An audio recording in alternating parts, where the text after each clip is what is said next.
I was mute. Hello everyone, this is Azeroth Gaming, and we're here for another Genshin Impact stream. As per usual, we're basically a Genshin Impact streamer now, because that's all we stream. Every Saturday and Sunday, 12 o'clock Pacific Standard Time. Roughly. Let's log in. And as we log in, I want to ask you all a daily question. How are all of you today? I have been well. I have been working on coding and maybe perhaps making my own game one day. We'll see. I have lots of ideas, but as per usual, I'm a chaotic being that cannot make up their mind when it comes to decisions. Oh my god, that's adorable. Oh yeah.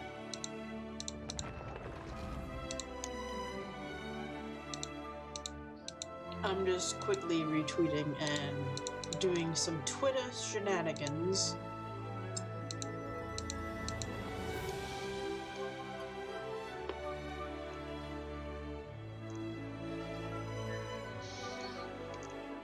Oh, speaking of, it's spooky week. It's spooky month. It's October. You know what all that means. Hold on.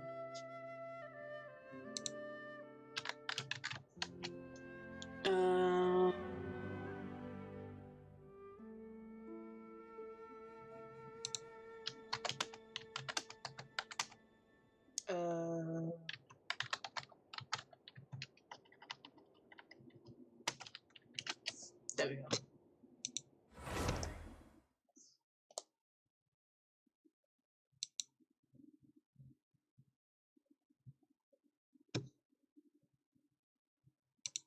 Alright. Once we're in, we can play.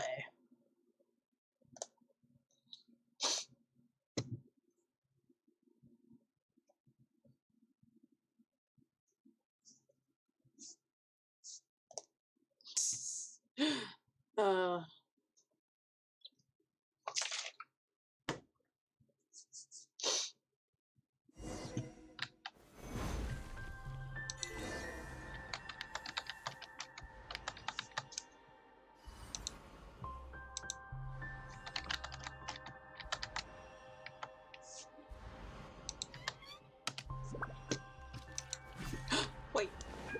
Hello.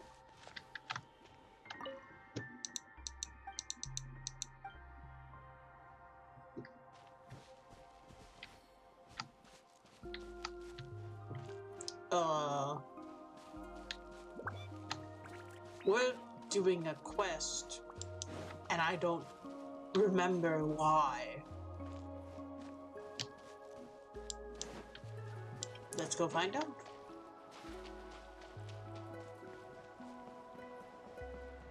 Hello. There we go. Put that on auto. And switch to the game screen.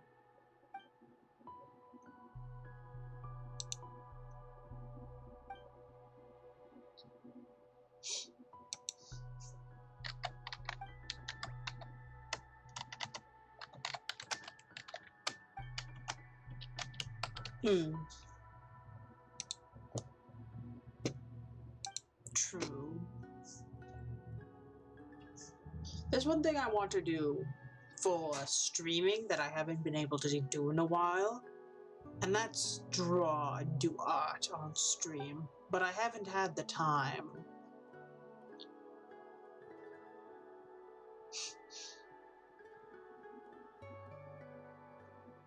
I wish I did.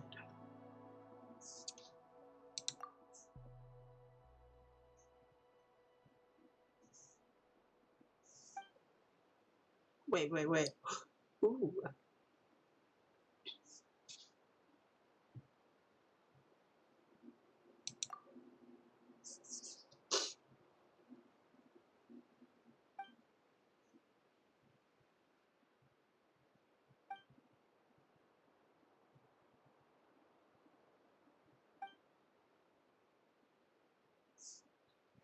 Hmm.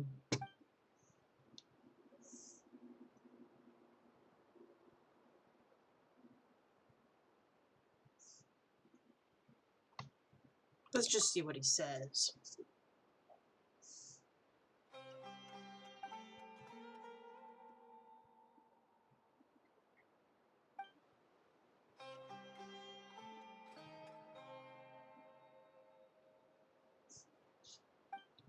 Hmm. Right.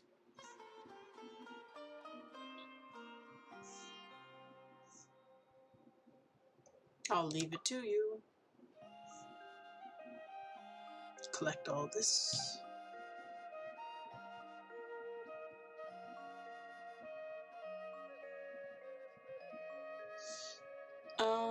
Yay, festival. What? Hi, Mom, we totally have time.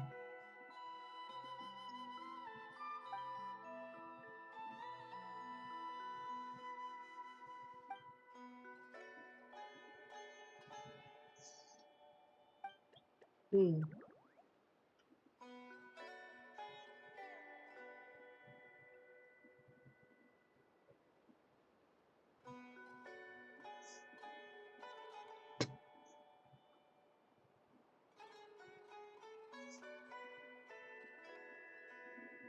I see.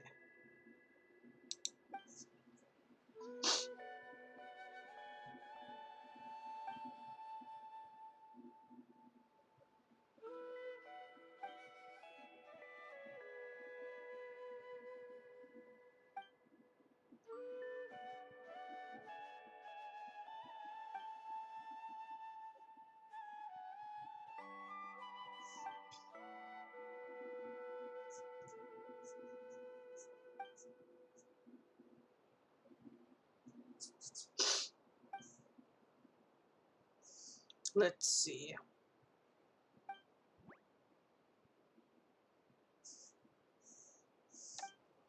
What kind of image do I want to make? It's Halloween. About the Verasima fruit. While I draw on my phone for the Halloween picture I'll upload later. That's about Murano's avatar. Oh, I've got it.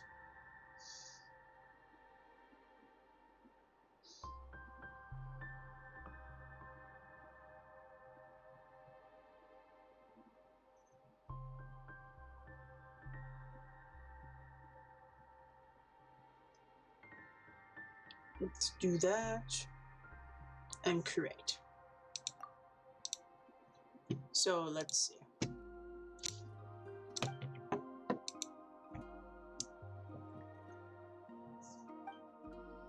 There'll be, of course, me.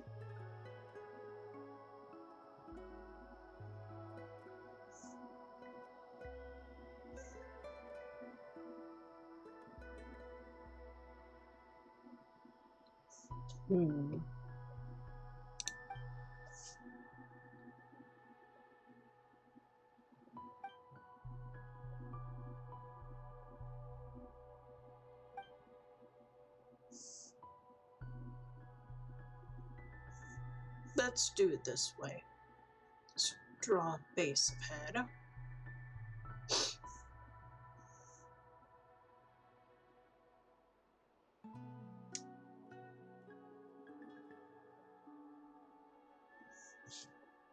Alright, good.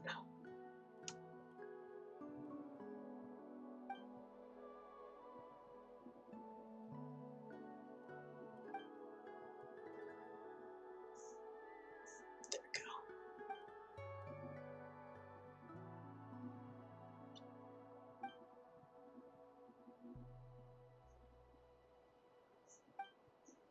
Then we got this one.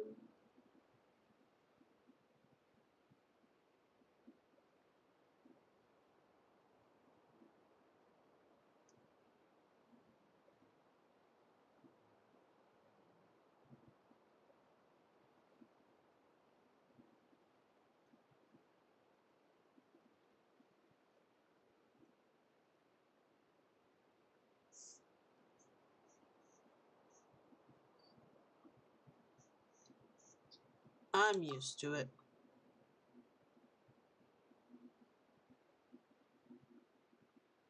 I keep clicking out of the square I want to drive.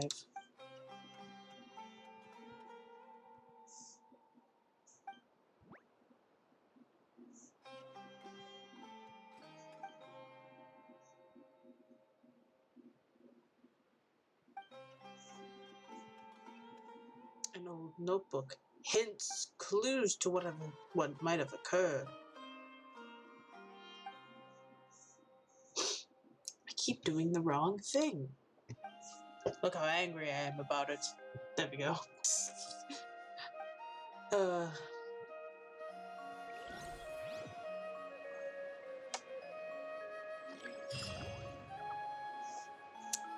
just can't do this right. Come on.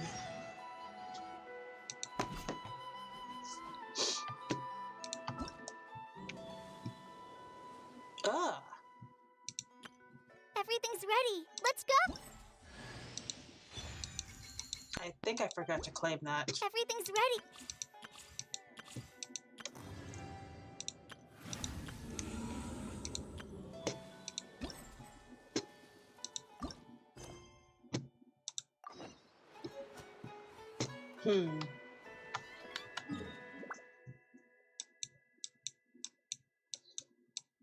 Where's this? Oh, we're going back to Mondstadt for the event. Alright, let's first go to over here to get our expedition rewards. Meanwhile, I'm gonna still try to fix this.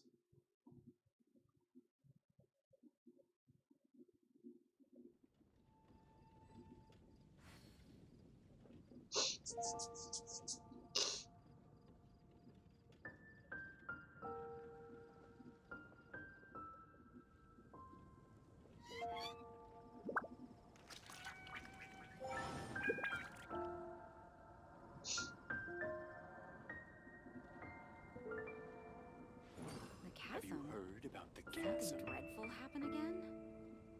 I hate this. The screen size is too small on my phone to draw the thing I want to draw properly. I'll have to do that later, after I'm done streaming. Meanwhile, Pole, I think we can promote you. Yes, we can. Oh, she has a cat constellation. Interesting. She's related to Diona. Let me just confirm. Yes, all tasks on the checklist are complete. Traveler, Paimon, we are grateful for your assistance. Thank goodness you were able to come as soon as we contacted you. Who knows how we would have coped with all these commissions otherwise? It was nothing. The last couple of days have been pretty busy, but it was all super easy stuff, like delivering and escorting goods. When we heard that you were short on people, we thought we were going to be in for another long and drawn-out adventure. Being the seasoned adventurers that you are, it's true that you are suited to work of a much higher caliber than your recent assignments. However, this situation is unavoidable in Mondstadt at this time of year. Huh? Oh. Why's that? That's right. This is the ideal season for harvesting crops and fruits. And for the wine capital of Teyvat, it's also the all-important winemaking season. Farmers are anxious to sell off their fresh produce, and all the major wine merchants are seeking to purchase top-quality ingredients to make new product. Ah, well, no wonder we keep hearing people talking about wine these days. Huh? What do you mean? Seriously? Yes, I swear I'm not making this up. The acting Grandmaster wants everyone to gather at headquarters in the main hall. Hurry! We need to leave right now or we'll be late. Hey, wait up! Interesting. That's suspicious. Why do those two knights look so flustered? It's Well, because- hello there. If it isn't the Traveler and Paimon. What a rare pleasure. Kaya! Just the person we need! Why is everyone running off to the Knights of Favonia's headquarters all of a sudden? Because. Don't worry. This isn't one of those occasions where you need to come to everyone's rescue.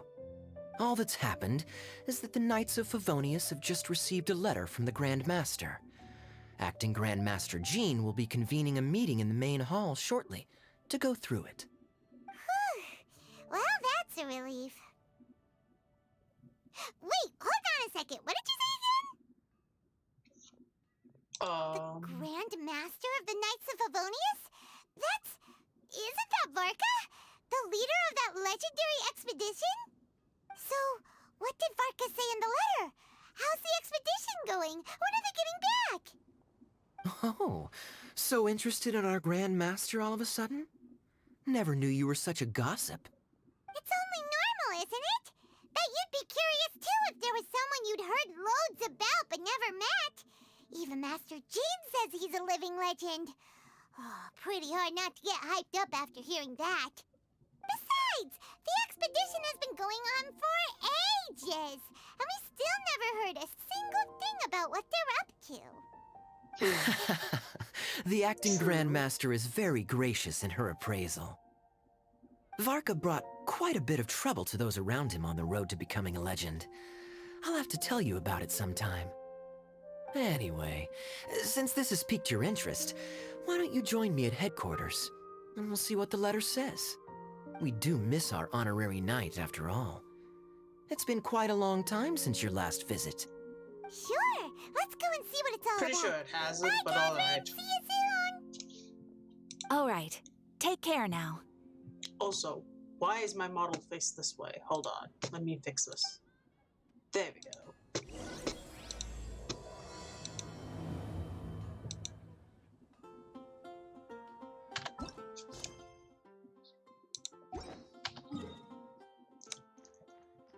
Ah, okay.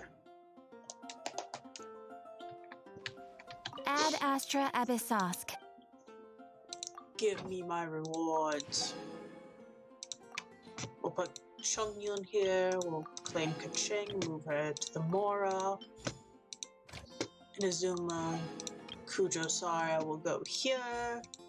Mondstadt official will move over here. Sumuru Kole move over here. Even though she doesn't get any rewards from being extra. Alright, cool.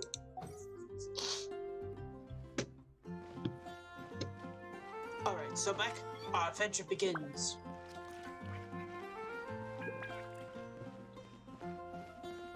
Yep. Come, Venti, let us explore your lands. Bless me. Bless me, Barbados, with your magic power to subside on my allergies. Wait, can a demon get blessed? That's a question I never thought I'd ask myself. But as a demon agreed, I probably can't get blessed, as virtue of being a demon. But the semantics aside, let's begin. Let's go. Let's go!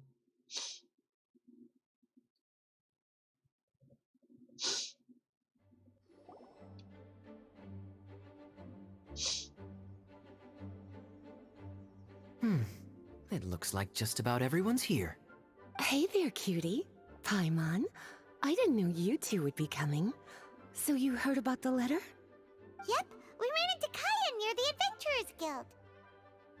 Yes, we did. Oh, wow. Paimon's never seen so many people in the main hall at once before. Oh, Paimon's getting kinda nervous now. Don't get too carried away, all right? If I know the Grand Master, the fact that he has the time to be writing letters means it's probably nothing serious. It certainly won't be bad news. Kaya's exaggerating a little, but otherwise I agree. Oh? After all, Mika's not the kind of person who'd be able to keep it hidden if something were the matter. The truth would be written all over his face. Mika? Over there, look. The kid standing next to Jean in front of the staircase? He used to be a land surveyor in Eula's team. He's very talented in what he does, and a very reliable person. When the expedition team set out, the Grand Master appointed him to be the core member of the frontline team. He's the one that brought back the letter. Please, I may I have see. your attention, everyone? Now that we're all here, let's begin reading out the letter from the Grand Master. Mika, please, go ahead. Yes, Master Jean. Oh. Right. Hello, everybody. I am Mika, surveyor of the Reconnaissance Company. Recently, I have been taking part in an assignment with the expedition team. I will now be reading Grandmaster Varka's letter aloud for you all. To the Knights of Favonius. Greetings, everyone. This is Varka. The first thing I want to His say hand's to you kinda all like fire. is please put your minds at ease. The expedition is safe, and all of its members are accounted for. Oh, that's fantastic news. My palms are sweating.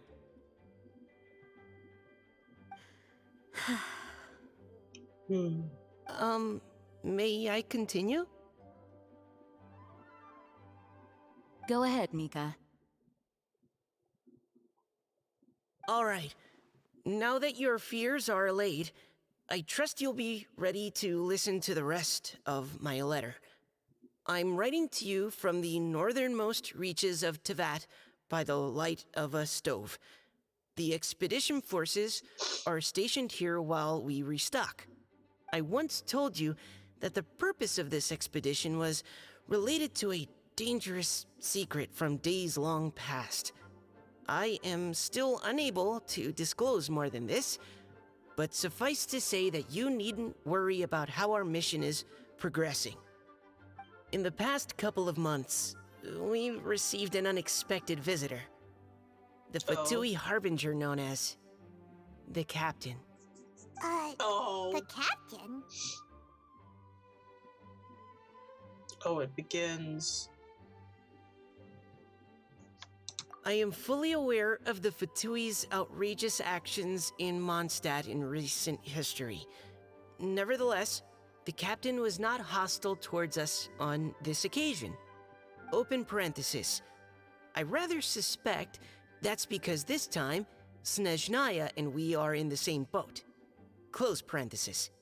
The man hides everything under the mask he wears, so no one can know his past or his origins. However, one thing is for sure.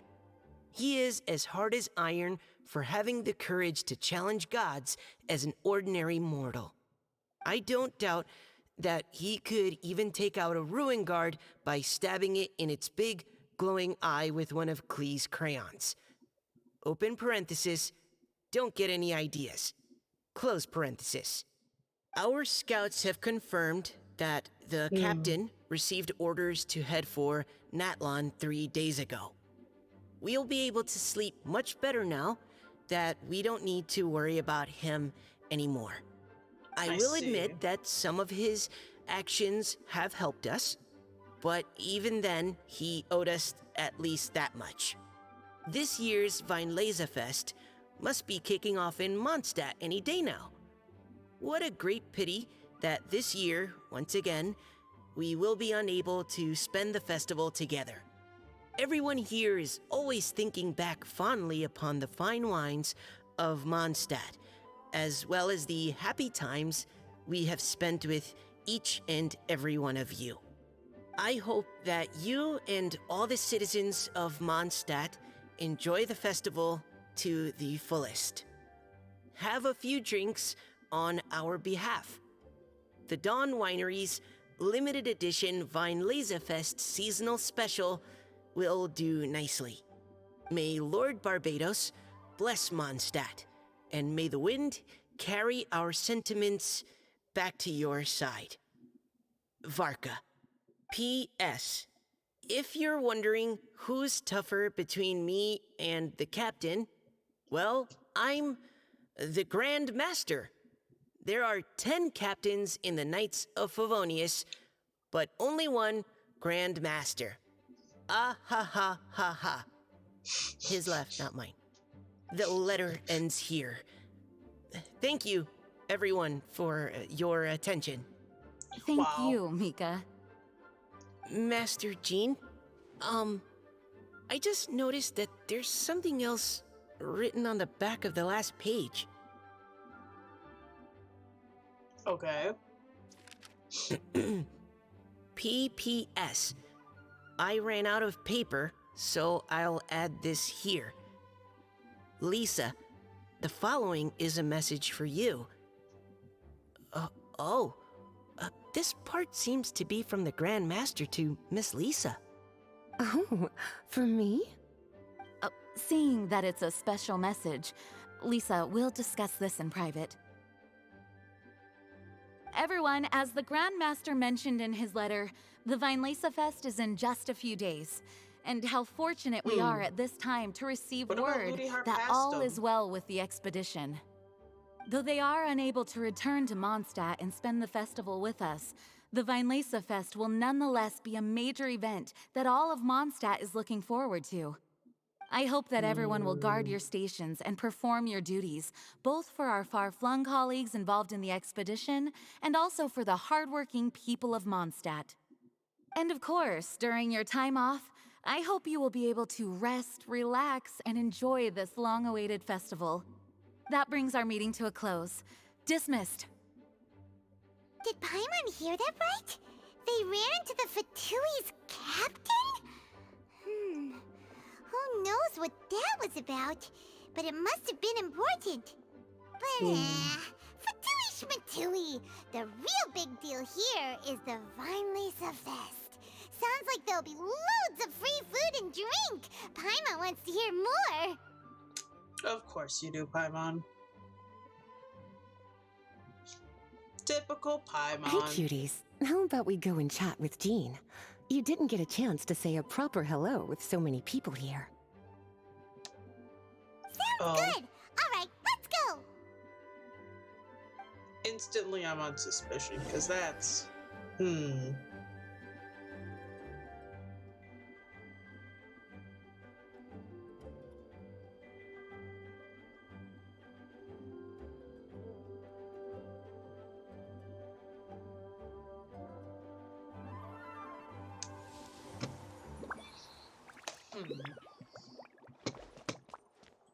Hello. Please be quiet within the premises and refrain from making a racket. Oh, it's upstairs. Okay. What? Wait, what?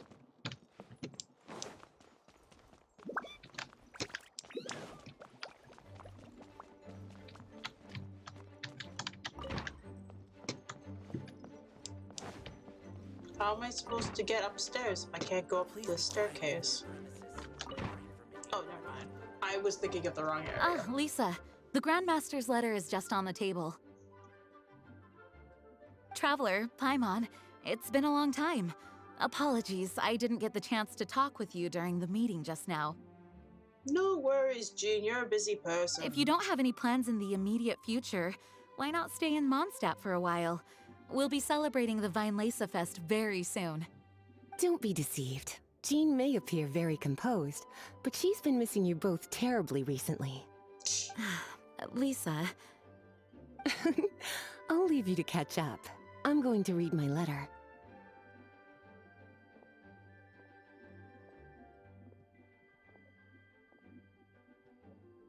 Oh ho ho. Yeah, Mondstadt's where our journey began after all. We have a lot of fond memories here. Master Jean, neither of us really knows anything about this Vinelesa Fest. Could you tell us more about it? yes, of course. The Vinelesa Fest is an ancient Mondstadt festival just like Ludi Harpastum and Windbloom.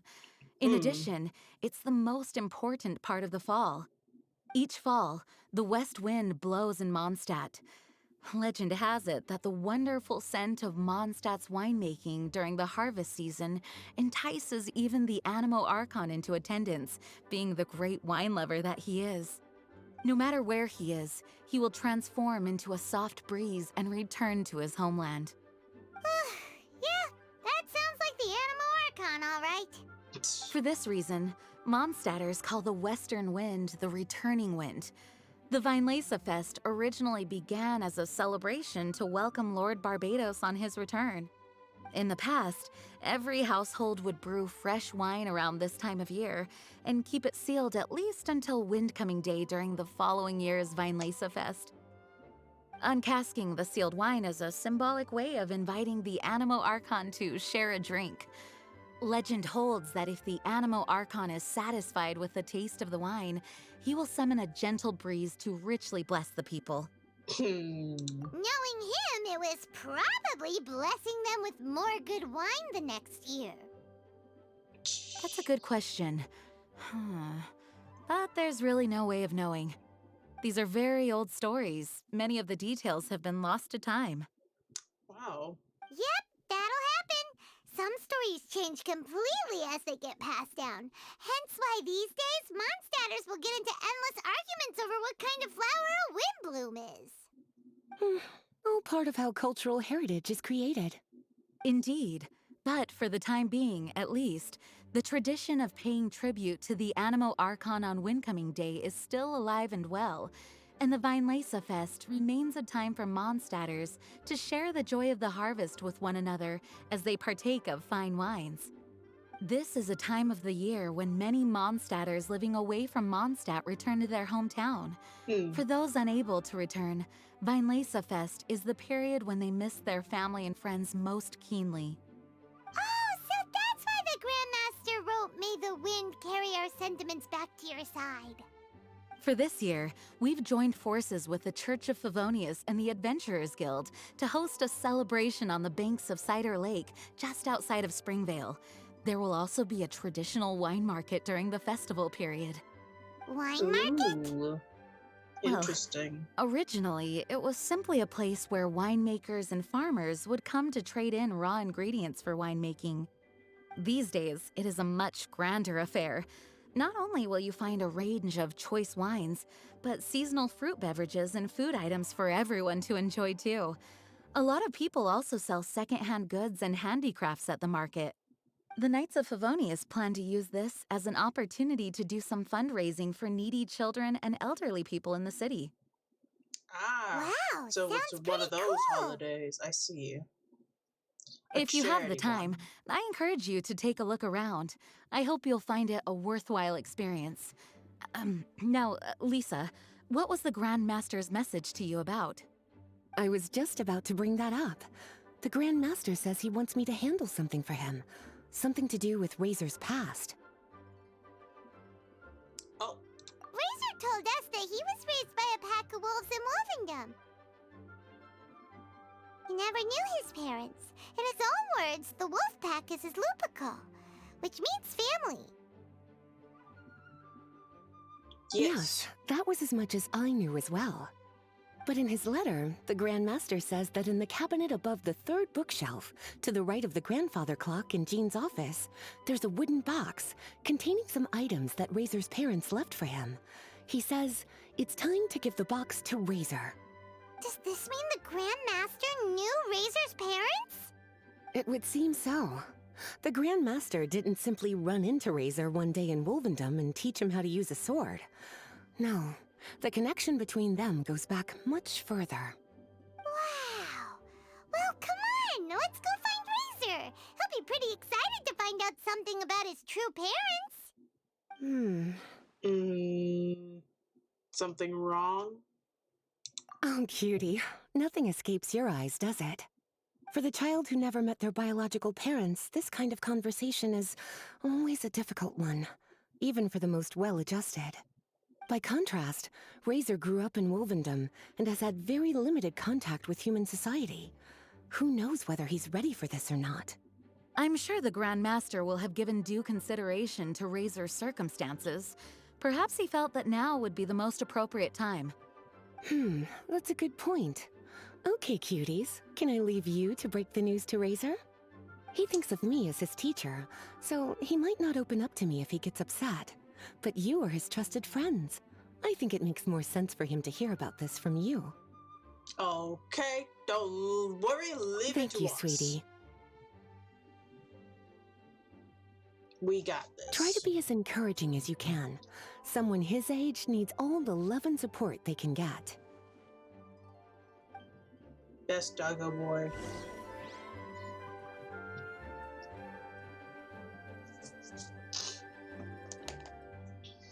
Alright, let's go. Razor, we have secrets about your parents.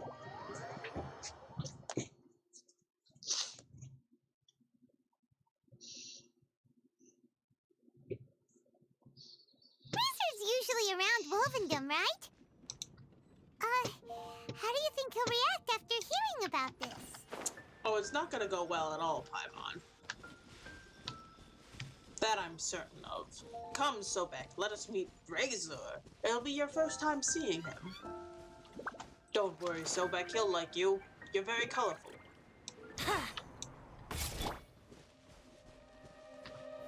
Gather! Yoo-hoo! And fly. I just love this power.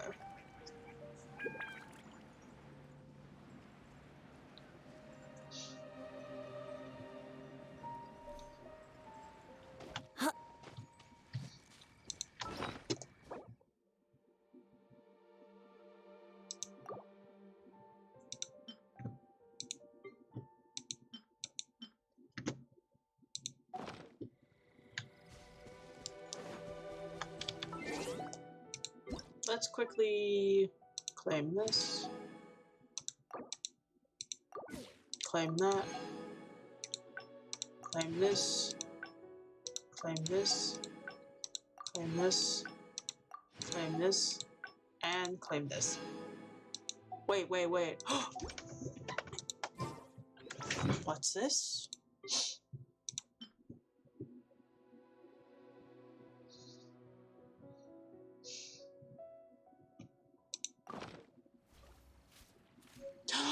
Oh my god! Oh, that's adorable! We have our own tiny cloud retainer! What about the other thing?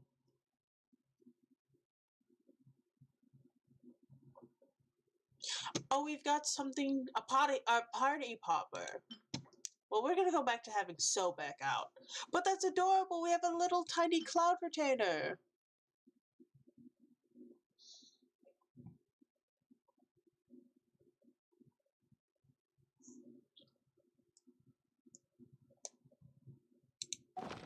Actually, no, we're just gonna have it out for a little bit. Look at its little paper feet! It's adorable! I love this. I love this tiny cloud retainer. Yeah.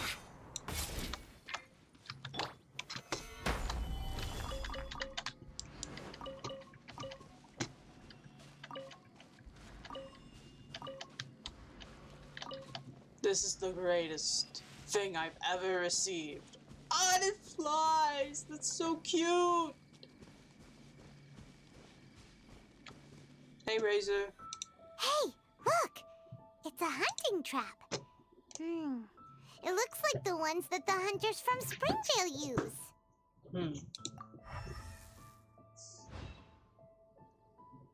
Huh? What is it? Electro energy? Paimon wonders if it could be Razor. But Paimon thought he was pretty good at avoiding the hunters. Well, anyway, let's follow the traces of Electro and see where they lead.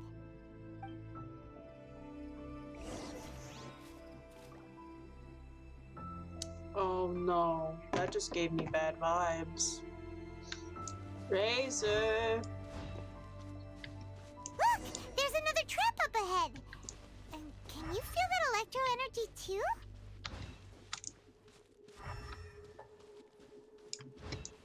The electro traces lead deep into Wolvendom. Let's keep going!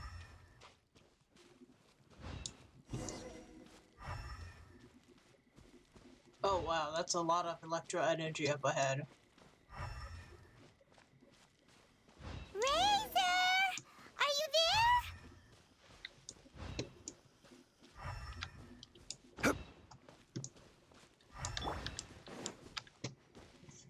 All right, the last trap has been set.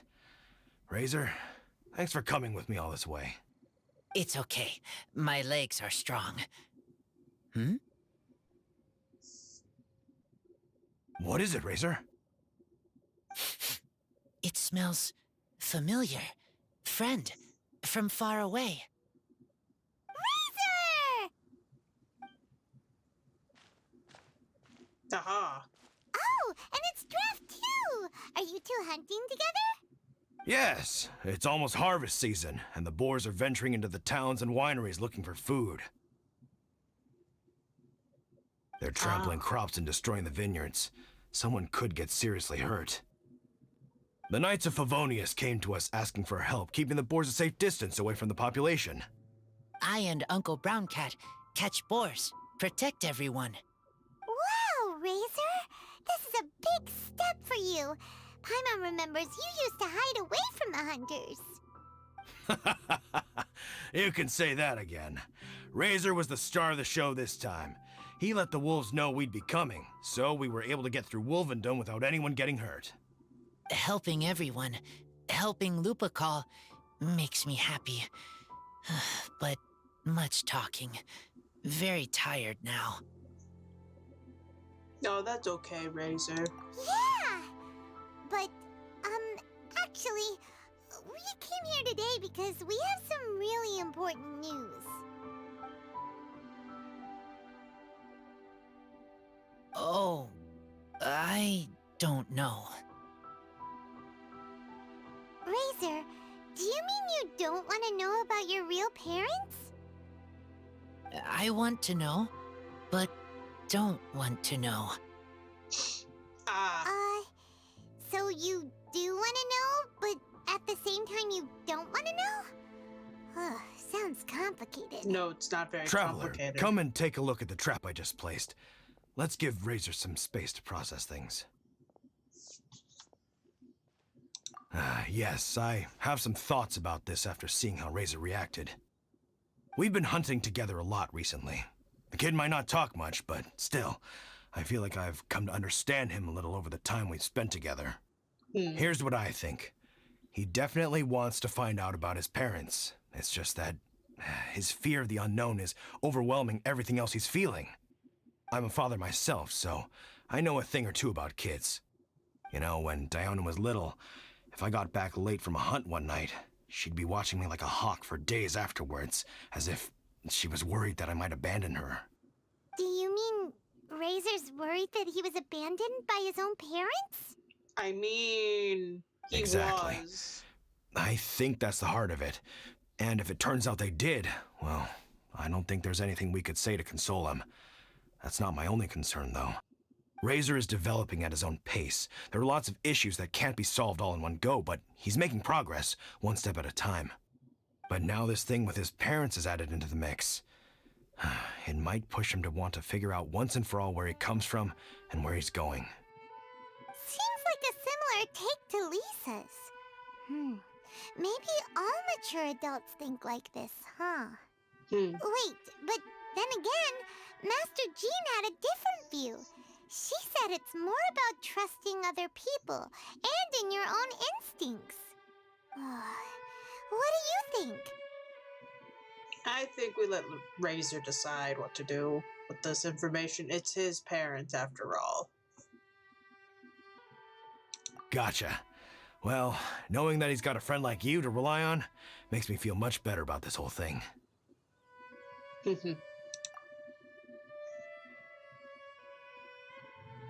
Okay, got it. Right, let's head back. We don't want to keep him waiting.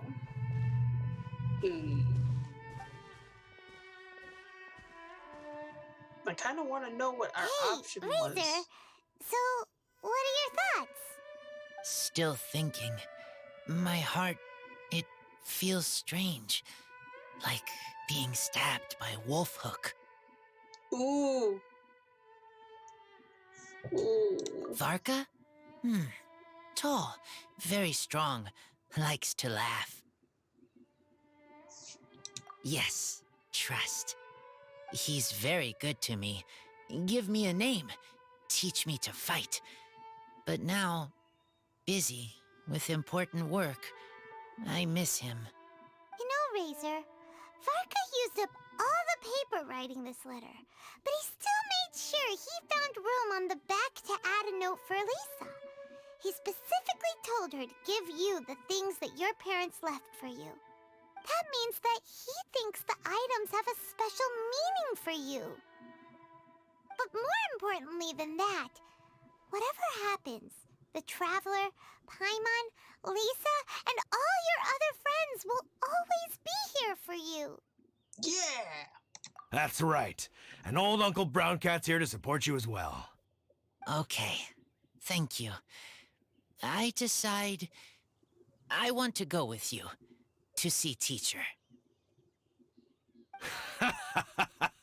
That's the spirit, kiddo.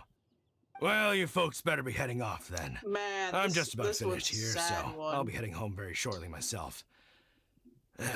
I'd better try and get plenty of father-daughter time in before the fine VSeeFace starts. Bye, Draft. See you again next time. Don't drink! But he's going to drink anyways. Okay, anyways. Let's go back to Jean's office. Report the news with our little type baby cloud potato. Truly adorable. Look at it! It's got blushies! It's got blushies. How could I not love it? Fly with me, cloud retainer, fly!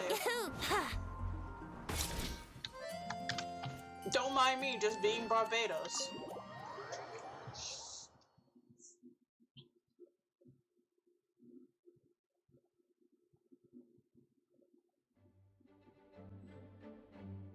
Alright, let's see. Will this turn out okay? Lisa, we brought Razor. Hello, teacher. I'm here to see the box. Ah, my little wolf cub's in a good mood. I'm assuming they've discussed the whole story with you already? Yes. Here, this is it. The wooden box. I haven't touched it, except for taking it out of the cabinet. When you're sure you're ready, you can open it yourself. Mm-hmm. Yes, I am sure.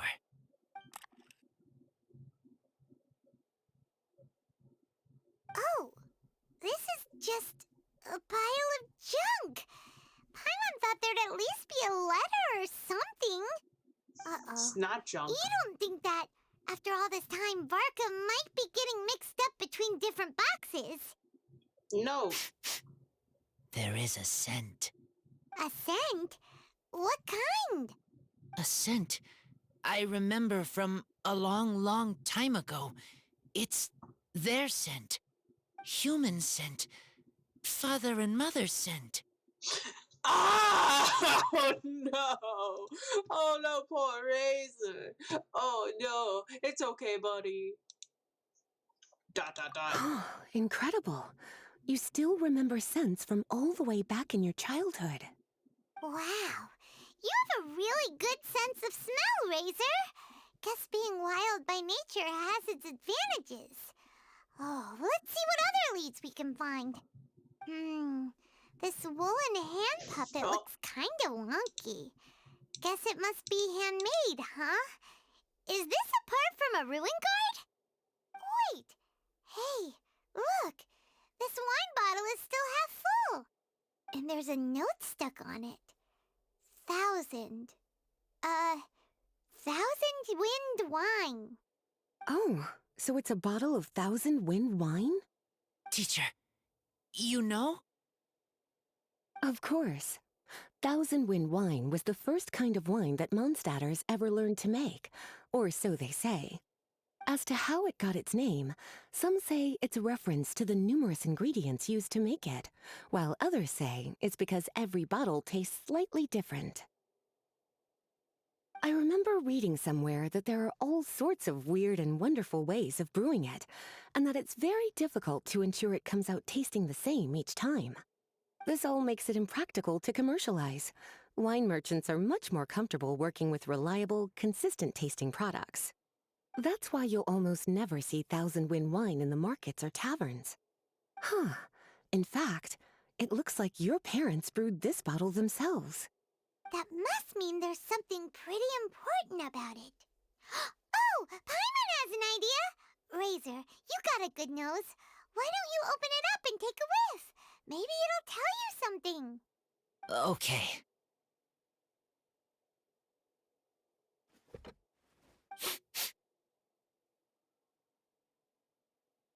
Huh. He seems really in the zone. And is that a smile? Find anything? Sweet, cold, a little bitter. I like many things all mixed together. Ugh, but things in wine smell different. Even you can't tell what it is, Razor? I will try again.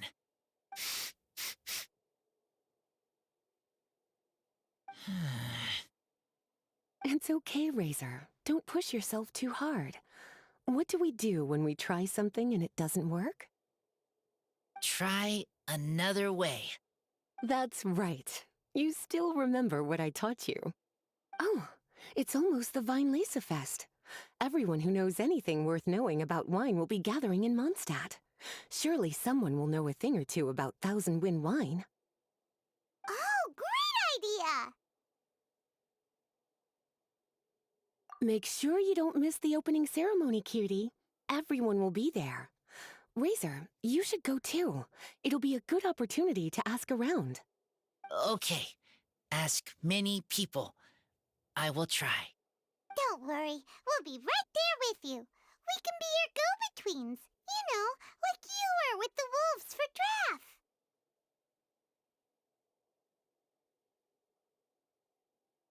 Okay, then I will go back now. I need to tell Lupical about Human Mother and Human Father. Great! See you at the opening ceremony.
Right now, I wish I was sitting at the top of a tree, looking out over a meadow.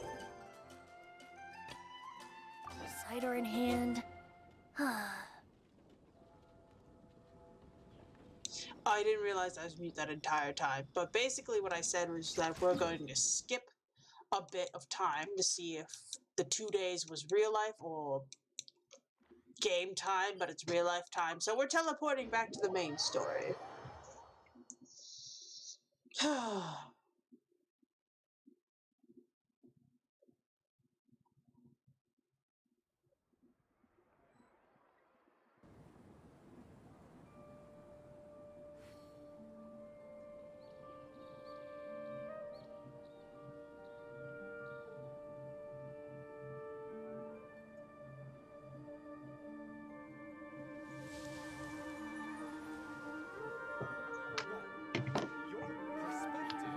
Return to the quarters.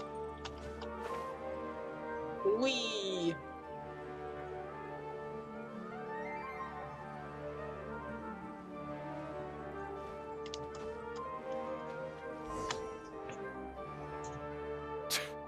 We're too late. Who knew the little lady was such an early riser?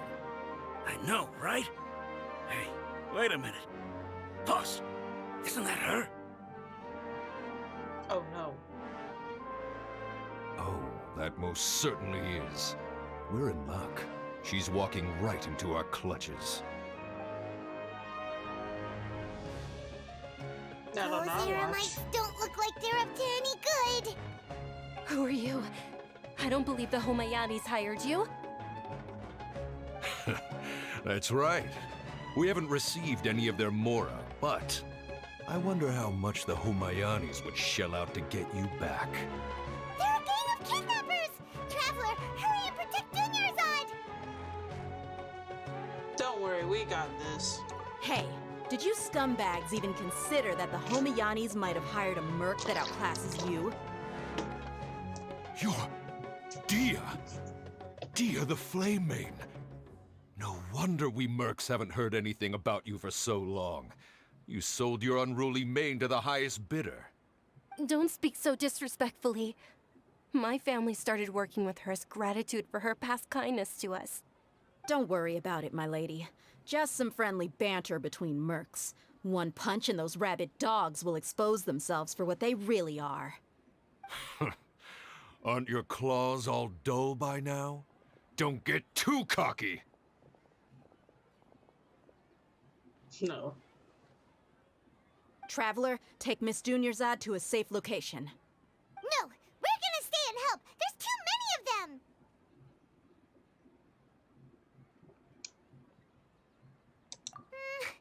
You're right. All right, fine. Please be careful, Dia. Don't waste your time worrying about me. This is my job. Look out for yourself. After I've wiped the floor with them, I'll go find you all. Yeah.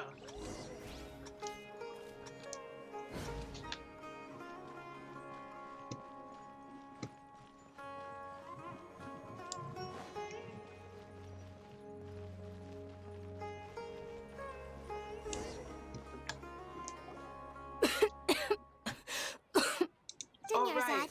are you okay? You look a little pale. She has Are an you in shock? illness. I'm fine. My body always reacts like this whenever I exert myself too much. You sure you're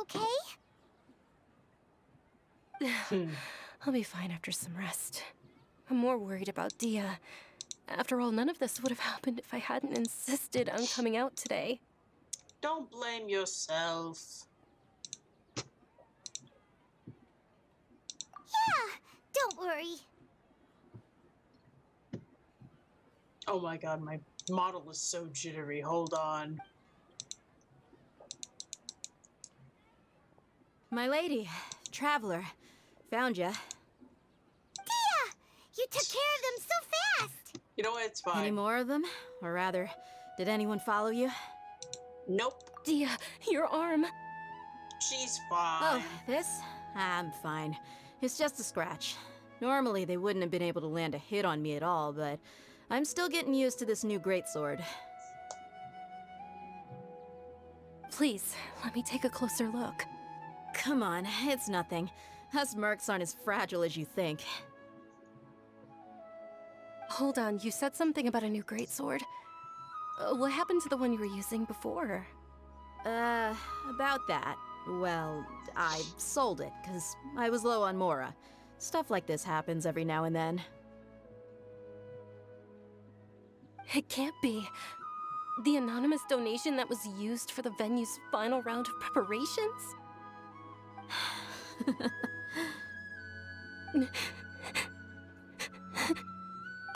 Hey, Miss Dunyarzad, I wasn't trying to make you cry. I'm not gonna lose my commission because I made my employer cry, am I?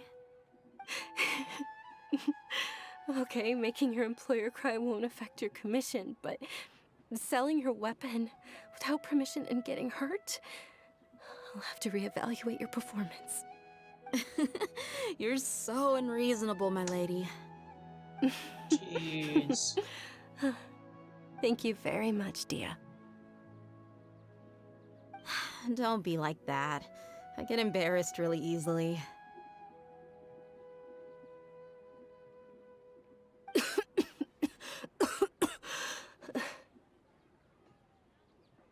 Oh, jeez. Are you feeling unwell again, Dunyarzad? My lady, your condition. Traveler, can you take her somewhere to rest? I'll look around the area to make sure we're safe from an ambush. Yeah, no worries. Leave it to me. Truly. I'm sorry for the trouble, everyone.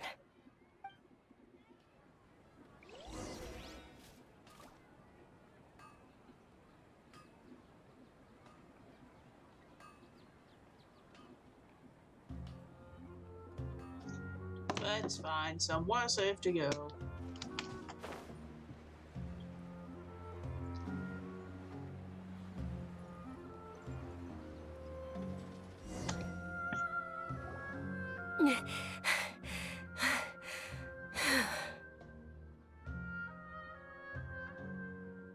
Are you feeling better, Dunyarzad?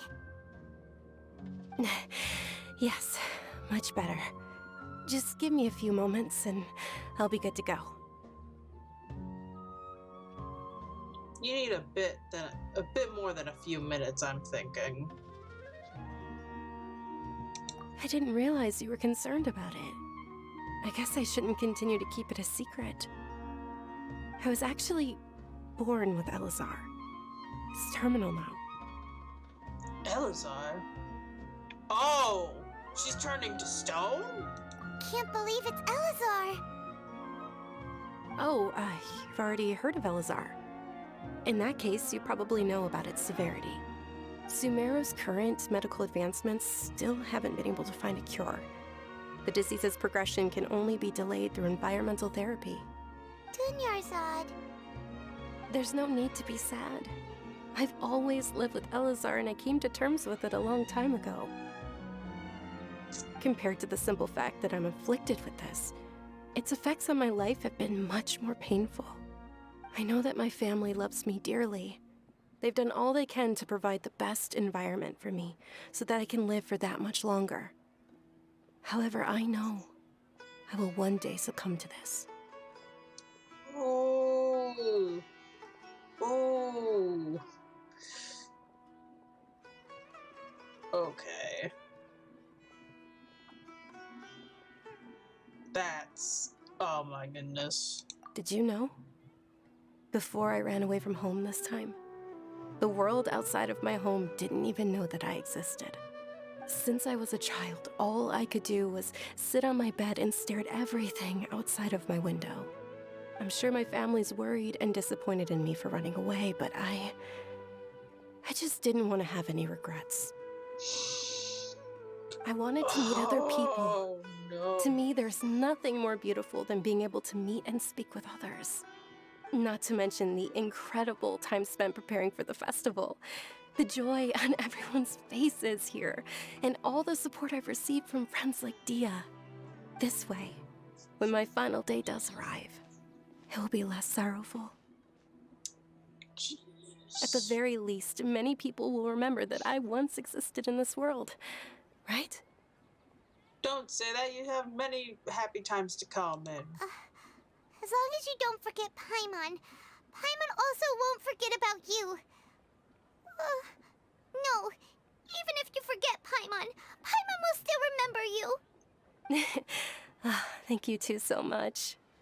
I apologize for the depressing conversation. This is out of character for me. To be honest, Lesser Lord Kusanali gave me the courage to do all of this. If it weren't for her encouragement, I wouldn't have taken that first step.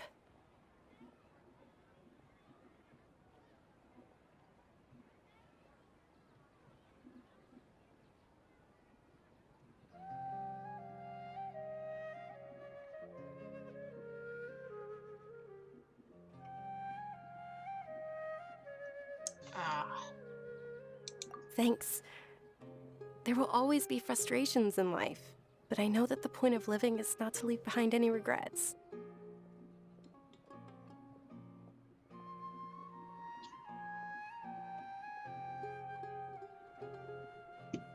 Right. Oh, right. Isn't it almost time? Huh? Almost time for what? Isn't the Dance of Sub-Zeros about to begin? It's the part of the festival that I've been looking forward to the most. Nilu will recreate that legendary scene with her most splendid dancing. And the Sub-Zeros festival will conclude amid everyone's applause and blessings. And with that, my wish will also... Then what are we waiting for? Let's go to the stage! Yeah, we should still make it in time.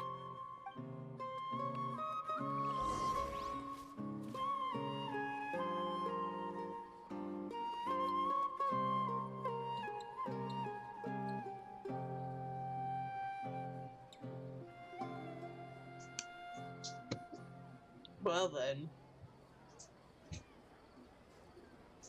Come on, traveler. Let's go.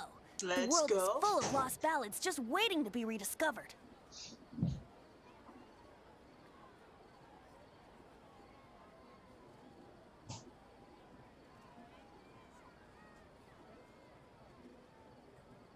Let's go discover them.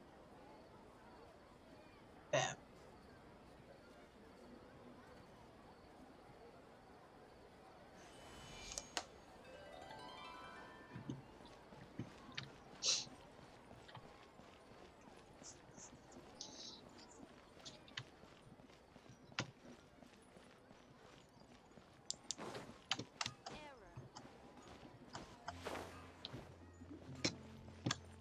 Oh, it's all the way over here?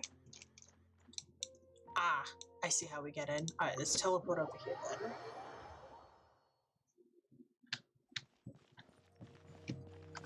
There we go.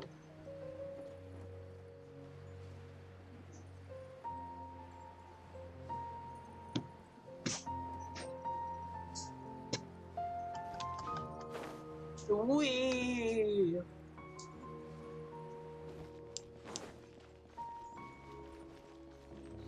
Let's join in the magical adventure of dance.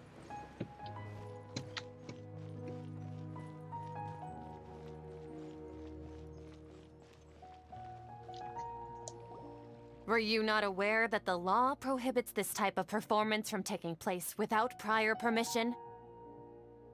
Over there! Someone's yelling at Nilu! I think I just saw the Academia's Grand Sage. Why is he here in person? But the Dance of Sub-Zeros is one of the key parts of the Sub-Zeros festival. If we can't perform it... The Sub-Zeros Festival. The law also prohibits the private hosting of large-scale religious festivals. Only the Academia can host such an event. If you continue to resist, we will have to order an investigation into every single event organizer. The Grand Sage has already granted you much leniency.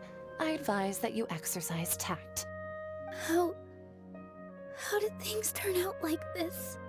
The Academia was originally responsible for the Sub-Zeros festival, but they failed this responsibility for many years. I need to speak with them.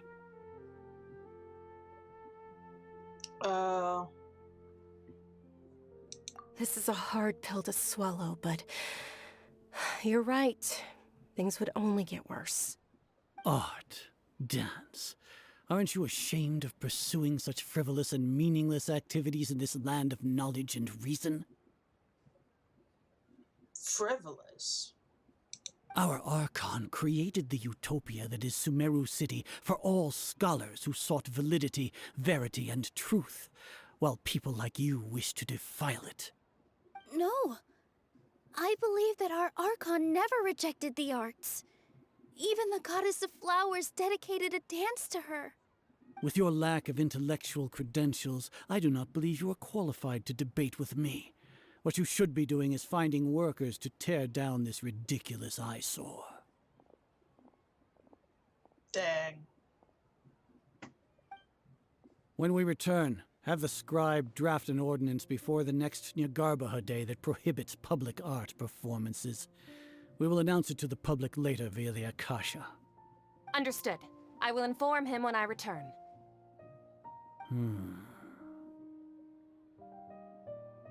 The Sub-Zeru's festival. Go celebrate the birth of that god to your heart's content. Nilu, are you okay? Oh, Dunyarzad. You all saw that just now? The Grand Sage ordered us to stop the performance. Yeah. Let's go somewhere the Academia can't find us and perform there. But how do we let everyone know? And what about the atmosphere on the stage? Or we could get people to block them off so they can't interrupt the performance. No.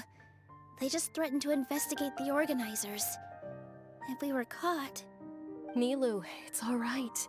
Don't worry about it. But you've been looking forward to the Dance of Sub-Zero so much. And I know how important this festival is to you. I don't want you to have any regrets.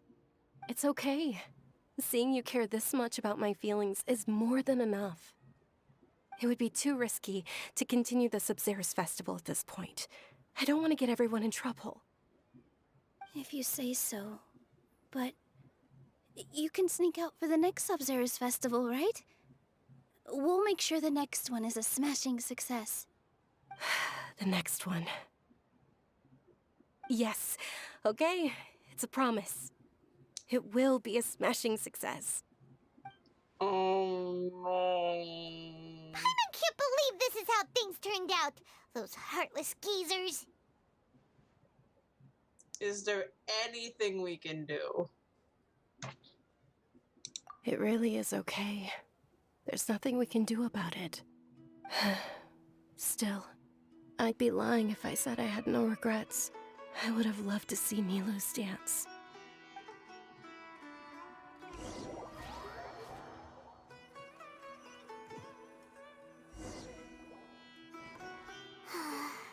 A lot happened today. It's a shame the festival ended the way it did. Nilu and Dunyarzad promised to make the next Sub-Zero's festival a success, but Dunyarzad is running out of time.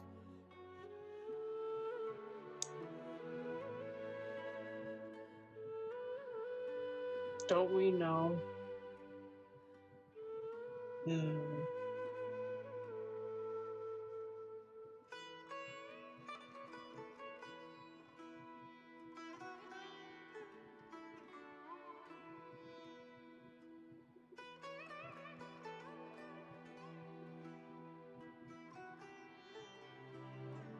No, hold on. Yeah.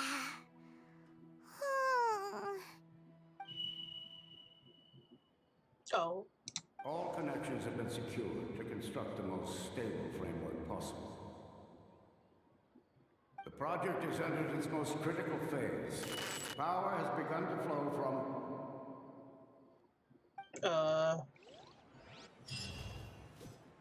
What? We're gonna be late! It's all because you wouldn't get out of bed! But we should go meet Dunyarzad right away! How is that my fault?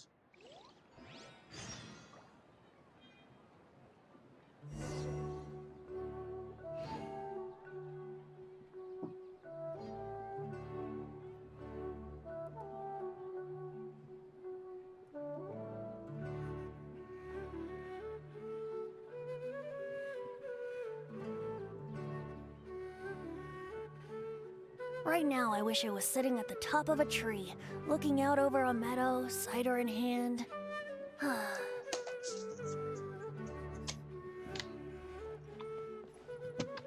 how do we get out? Okay, there we go.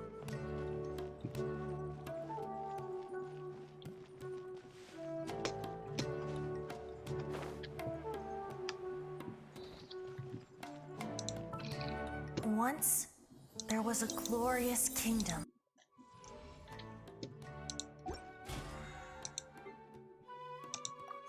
There we go.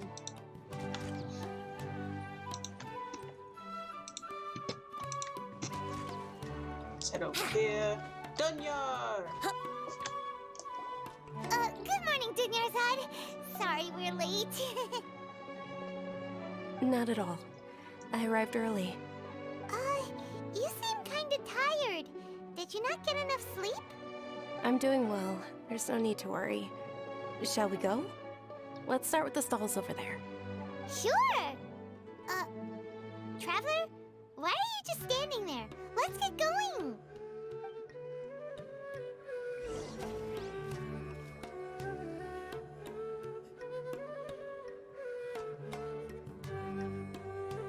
Ooh, they're selling food over that way! Let's go take a look! Let's go take a look, I suppose.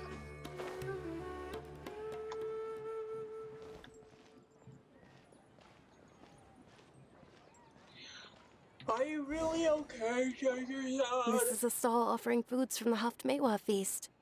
You are quite well informed, miss. I thought most people nowadays wouldn't know. They're all plants! Oh, Paimon's a little disappointed. Actually, what is the Haftmewa feast you mentioned just now? It's one of the Sabzerus festival's traditions.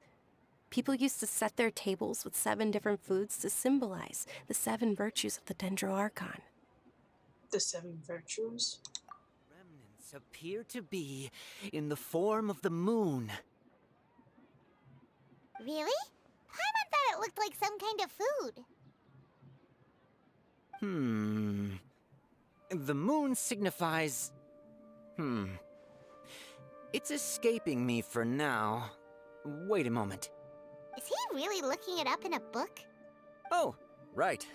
It means illusions and lies. But if you trust your intuition and overcome your fears, the sun will surely rise. Deja vu? Understood. I'll keep that in mind. Oh, it's nothing. I'm just learning as I go. Guess that was still pretty interesting. Okay, on to the next stall. What? Wait. So, where to next?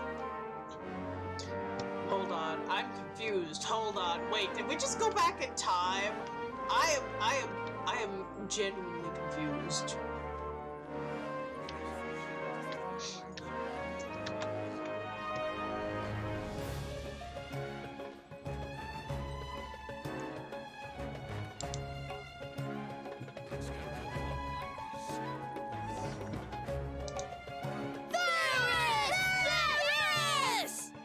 All right, soldiers. Now that you have your Yalda candies, don't forget your loyalty to Lesser Lord Kusanali.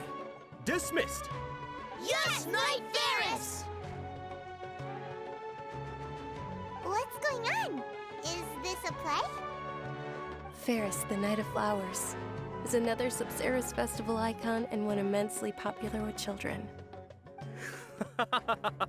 It's all thanks to Miss Dunyarzad's sponsorship that the children can meet the Knight of Flowers. Oh, do you want some Yalda candies? I happen to have some boxes ready here. Take a look and pick whichever one you want. What's to pick? Don't these boxes all look the same? It's not that simple. Each box contains a random flavor. It's up to the luck of the draw. Flavors include lavender melon, hara fruit, sunsetia. Ooh, how interesting. And there's also lizard tail and oni kabuto. Ugh, why do those flavors even exist? Traveler, help Paimon pick one. Paimon wants to eat the Sunsetia flavor. Great! These boxes of candy are numbered 1 to 5 from left to right. Which one do you want? 5? Wait, which one did I pick last time? I don't remember. Ah, excellently chosen. Number 4 is indeed Sunsetia. Paimon bet you had incredible luck, and Paimon was right!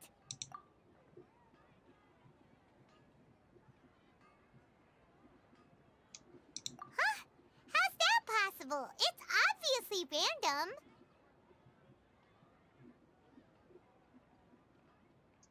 I'm just having maybe we didn't sleep very well last night. Or maybe we slept too much. Or we didn't sleep at all. Oh, sure. Huh? Where are you going? You're just gonna walk off like that? Yes, apparently I am. Deja vu, I have been in this place before. Higher on the street than you know it's place for you. I'm in the mystery, standing in the hiding pole to the hide the feet.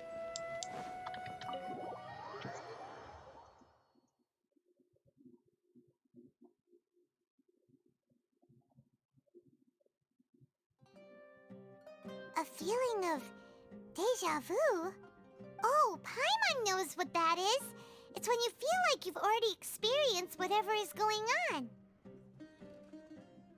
Yes. In that case, Paimon also felt something like that today. But that's just our brains playing tricks on us, isn't it? So why'd you run here in such a hurry? So that's it! You're intentionally doing things you usually wouldn't and seeing if you still get that same feeling of deja vu. Welcome, you two. Are you here for lunch? What would you like to eat? Let's have that. Got it. You don't look like you're from these parts, but I gotta say, you've got good taste. I'll give this order to the kitchen. Coconut charcoal cake? Isn't it that burnt thing that didn't look tasty at all? Oh, Paimon understands what you're trying to do now. You'd never normally order something like this.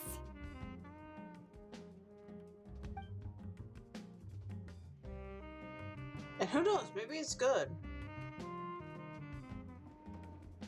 That thing? Are you really gonna eat it? Yes. Isn't this going a bit too far? No. We're experiencing deja vu, Paimon.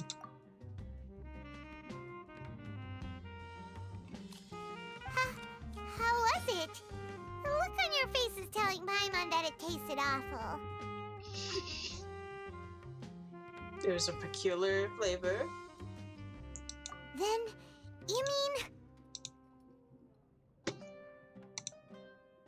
That's impossible! We were just talking about how gross it looked!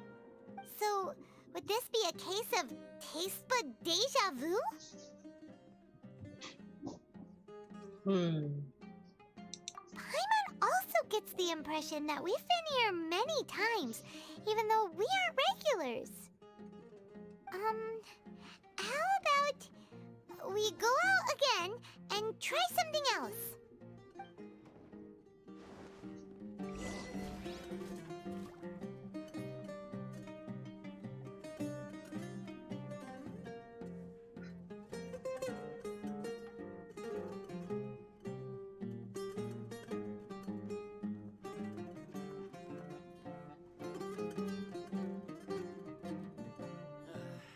You just can't beat the atmosphere here.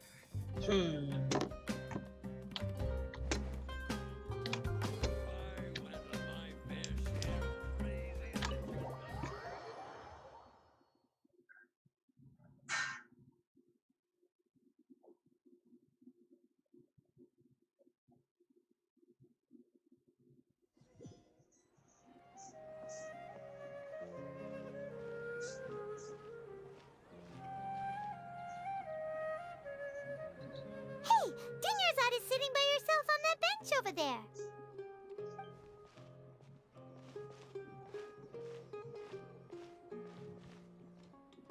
What a coincidence, Dunyarzad. We meet again. Why are you sitting here all by yourself? Oh, I ran into some kidnappers just now, but thankfully Dia came to my rescue. I started to feel unwell after that, so I sat down here. Kidnappers? Oh my goodness, are you hurt? I'm okay. Dia's arm got scratched, but it isn't serious. Whew, that's a big relief. But, Dunyarzad, you seem a little down today. It's the Sub-Zero's festival, and you've been looking forward to it so much! Not at all. I've always been like this. Excessive physical exertion or strong emotions tend to aggravate my illness. Besides, no matter how amazing today may be, it is but a single day. After however many more days, my time will come to an end. Paimon doesn't quite follow you, and Paimon feels like something's really got you down right now. It really is fine. I don't mind. Huh? Did something happen? Dunyarzad, have you ever felt deja vu? You know, like when you've already experienced something that's happening right now? Deja vu? No. But my days have been the same for years now. Even if I were feeling deja vu, I suppose I would already be used to it. Oh, Paimon sees. Then, is it only the two of us? It's almost time. Huh? Time for what? Nilu's Dance of Sub-Zeros is about to begin. Let's go. Let's go! But it's gonna be crashed by those people again, isn't it?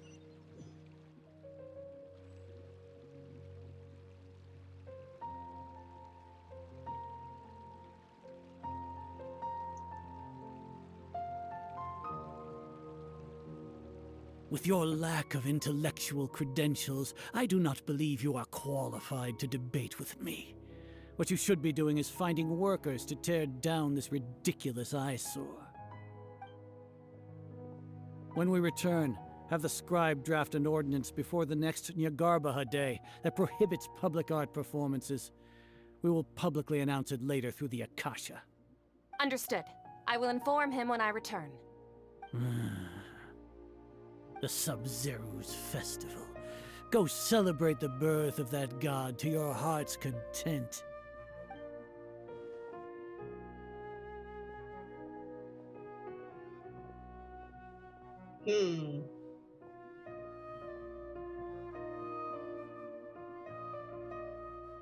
Why would time be repeating itself? Nilu, are you okay?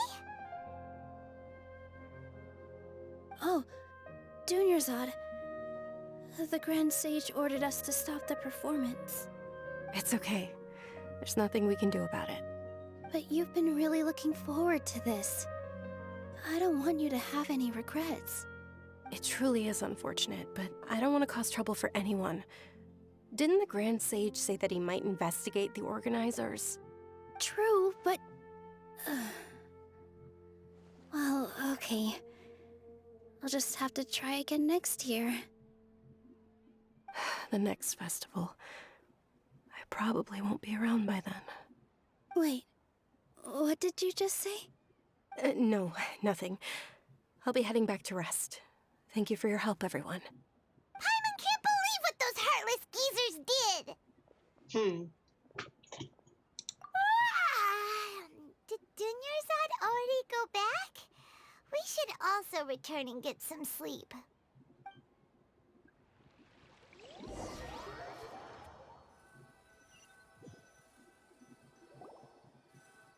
So, in the end, you still couldn't figure out what that deja vu feeling was all about? Maybe it really was because of exhaustion. Same here. That's why Paimon stopped thinking about it halfway through the day. Then, how about we settle in and get a good night's sleep? For now, we can chalk things up to exhaustion. We can do more thinking tomorrow.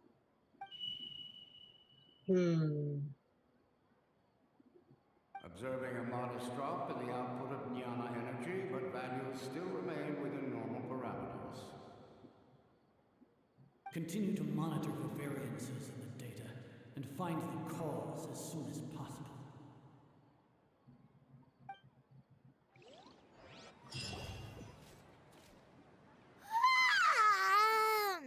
Why does Paimon feel so tired after so much sleep? Anyway, Dunyarzad right away.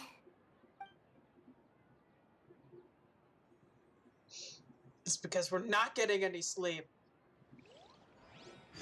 We're stuck in a time loop. Oh my god.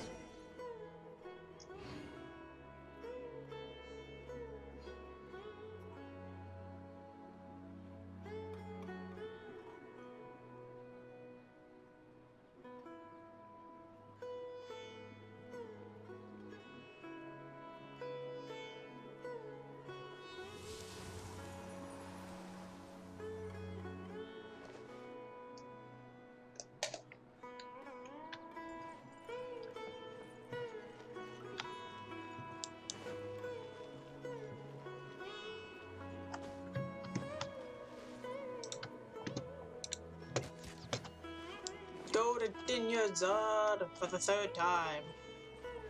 Good morning, Dunyarzad. Sorry to keep you waiting. Not at all. I arrived early. Huh? Paimon thinks you sound kinda tired. Did you not get enough sleep? I'm doing well. There's no need to worry. Shall we go? Let's start with the stalls over there. Great idea! Let's get going! Traveler?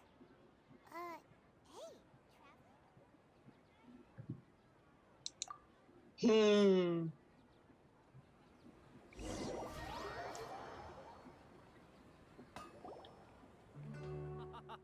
It's all thanks to Miss Dunyarzad's sponsorship that the children can enjoy the Sub-Zero's festival. Oh, are you interested in Yalda candies? I have some boxes of candy here. Pick whichever one you want. Not much of a choice. All these boxes look the same. It's not that simple. Each box contains a random flavor. It's up to the luck of the draw. Flavors include lavender melon, hara fruit, sunsetia. They all sound pretty tasty. And there's also lizard tail and oni kabuto. Huh? What were those last two? He'll help me choose. Paimon wants to eat the sunsetia flavor. No problem. These boxes of candy are numbered 1 to 5 from left to right. Which one do you want?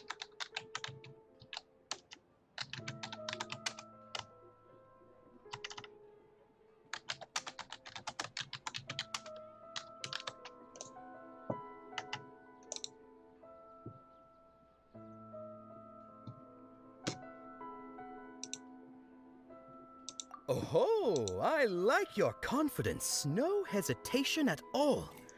Oh, congratulations! Number 4 is indeed sunsetia.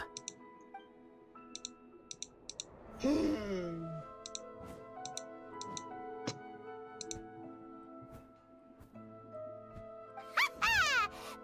knew he always had incredible luck.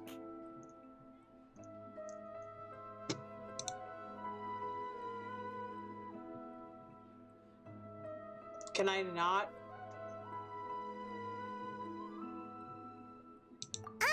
Paimon's not really interested in the other flavors. Ah, wait. How did you know? Don't tell me that you already knew which flavor was in each box. What? He was right about all of them? That couldn't have been luck. How is this possible? I packed all those boxes this morning and they've been sealed ever since. You couldn't have known beforehand. Mind reading? X-ray vision? Or some kind of magic trick? This is way too freaky. Tell us what's going on! Since when did you get superpowers? Traveler? Wait! Oh, that was Kusanali. Oh! Hey, where are you going? We're finally getting into the plot of the story. Let's go, let's go, let's go. What's going on? Did you see something? There's no time to explain. Us leaving Dunyarzad without letting her know is kinda rude, you know. There's no time to explain. We've got to chase after a god. I really don't want to roll for her. I really don't, but in order to complete my collection of all gods, I'll need to roll for her. I'll just be very, very, very reluctant about it, and I won't really use her.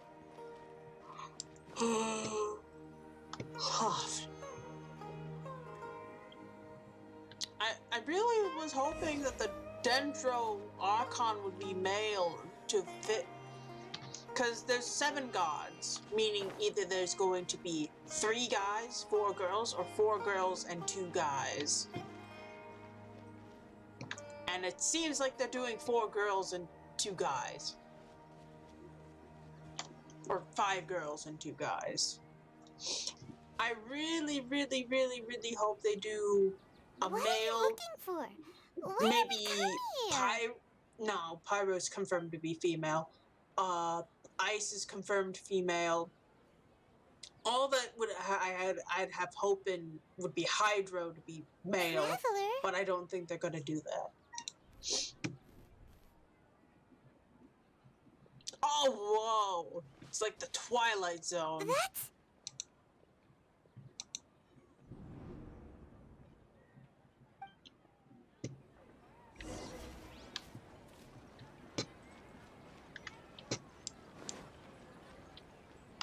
Get back here. Gremlin child.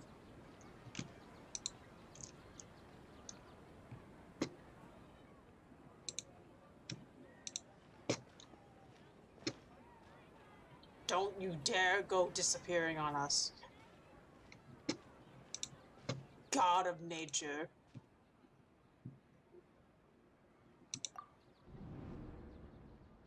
Look! That's... Isn't that Dunyarzad? What's happening here? Why are there 2 Dunyarzads? You already know that this isn't your first Sub-Zero's festival, don't you? Alert. I'm sure you already know how to use this. A knowledge capsule? Where did you get it? What's inside? Who are you? You should use it too, Paimon. You know Paimon? Well, this seems kinda sketchy, but Paimon feels like this is what we should do.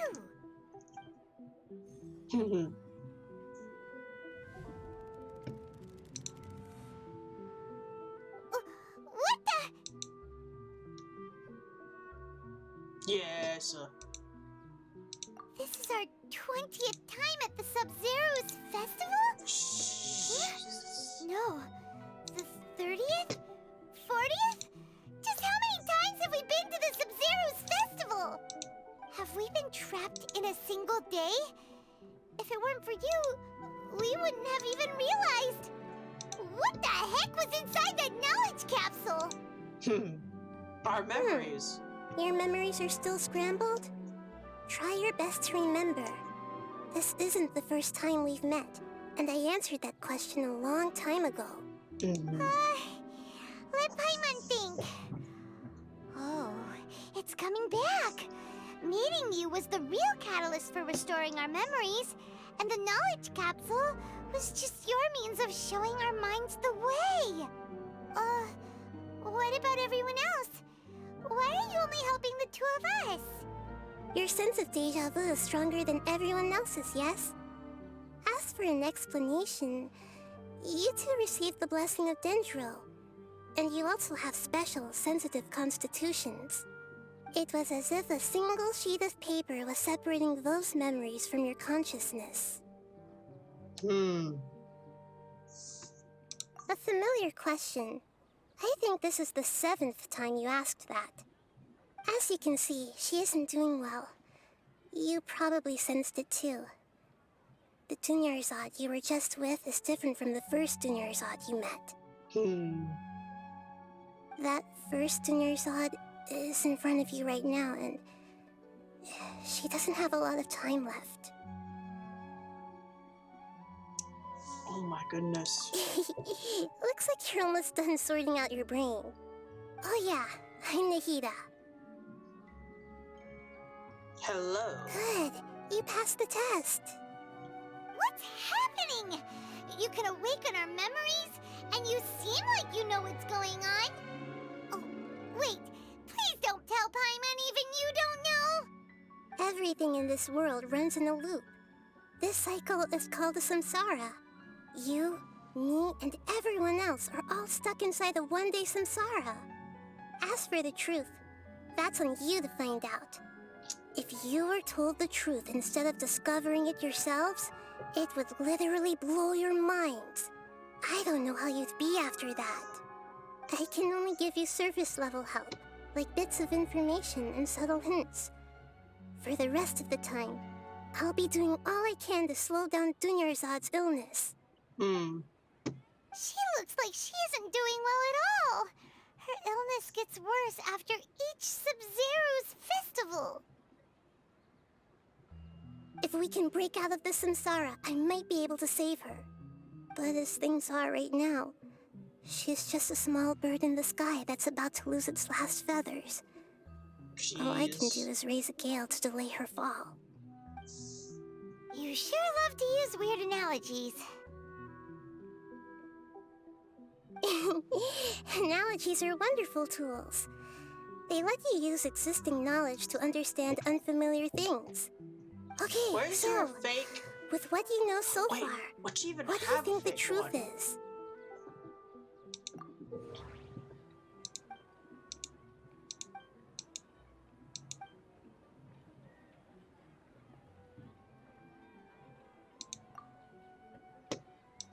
The Grand Sage said, "Go celebrate the birth of that god to your heart's content." We've already experienced the Sub-Zero's festival many times, and the day of the festival seems to be in a perpetual samsara.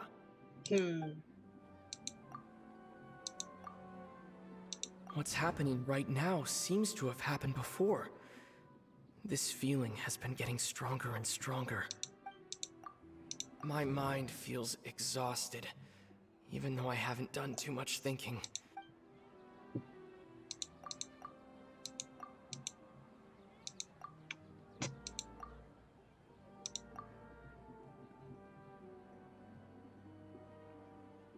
Oh.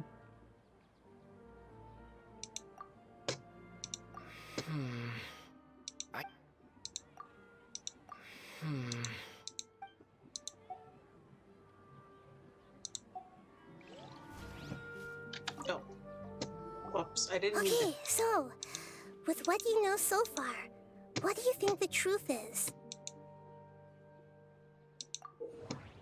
Okay.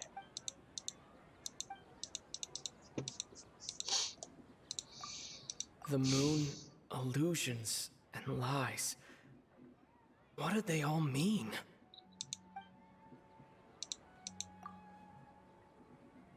The Grand Sage said,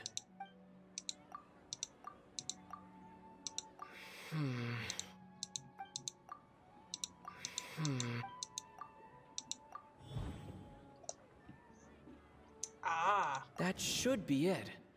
The flow...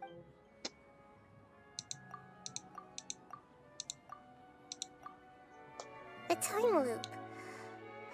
You've given similarly wrong answers in the past. Still the wrong answer? A simple time loop can't explain some of the phenomena. You two are still missing a lot of information. Unfortunately, I can't give you any more hints. Dunyarzad! The Sub-Zero's festival is happening every day, but that doesn't mean we can waste an infinite amount of them. Hurry and find the truth before today's festival ends. Jeez.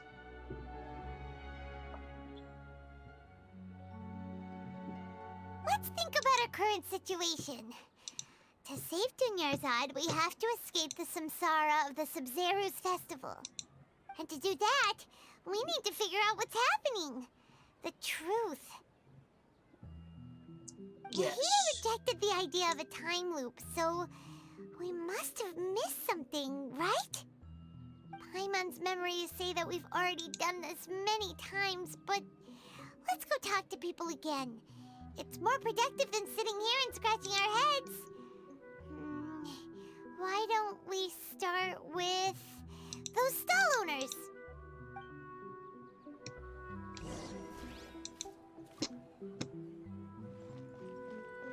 I don't think the stall owners will know anything. They just think we're crazy. Also, Venti, how does it feel to be stuck in a time loop? Because technically, you're here with us.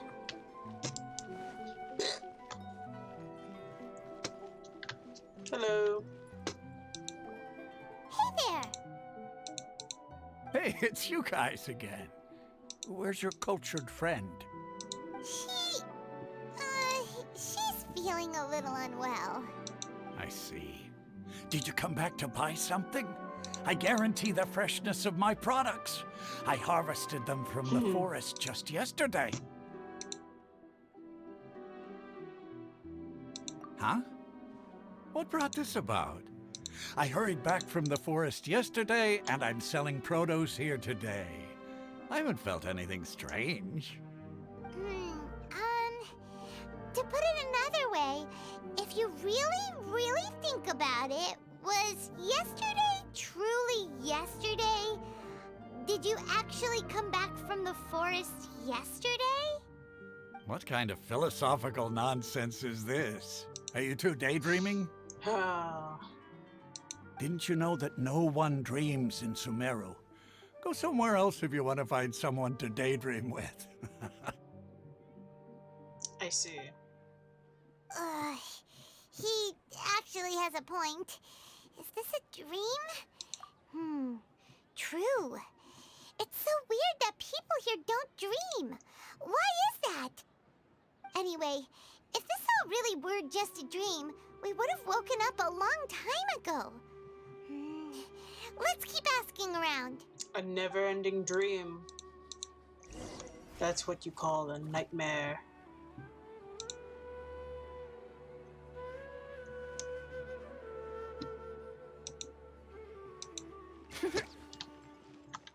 Hello. Oh, it's you two. Was my divination so accurate that you felt compelled to compliment me in person? Ooh, I knew it! I told you, the god's divination is highly accurate. You just hadn't fully understood its significance yet. You're really excited about this, huh? That's exactly why we came back. Help us better understand it. Help you better understand it? Well, that isn't exactly what I excel at. So, you're admitting that you don't have a clue? Anyway, what kind of situation did you get into?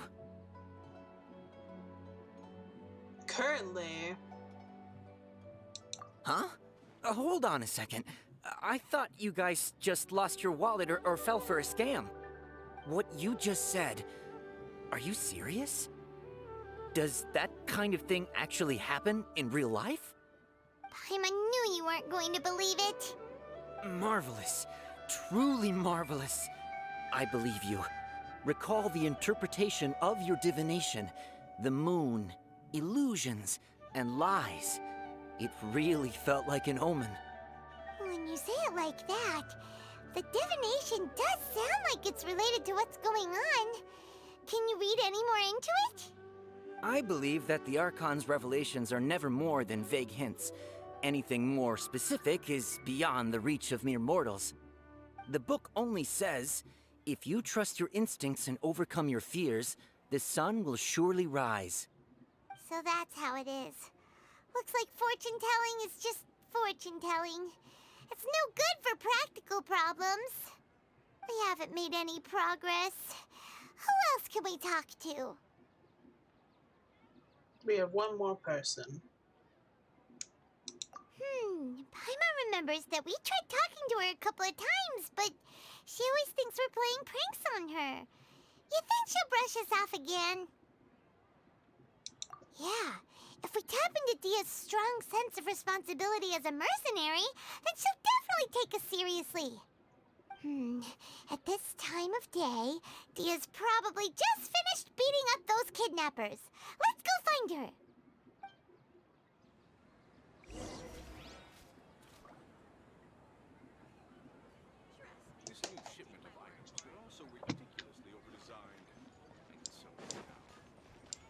Hey, Dunyarzad. Hey, Dia. What's I'm up? fine, my lady. It's just a scratch. Perfect timing. Both of you are here. Paimon, Traveler, you came at just the right time. Listen, there was a dangerous Huh? You saw? Then why didn't you jump in earlier? If someone was protecting Miss Dunyarzad, I could've went all out. Anyway, can you do something for me? You want the Traveler to take Dunyarzad somewhere to rest up while you check to see if there's still any kidnappers around. Did Paimon get that right? How did you know what I was going to say? We need to say something convincing.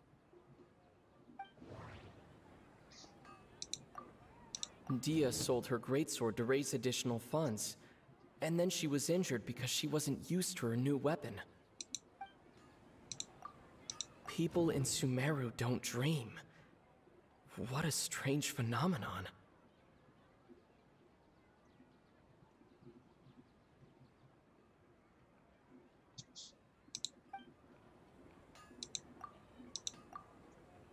Tell her, Traveler!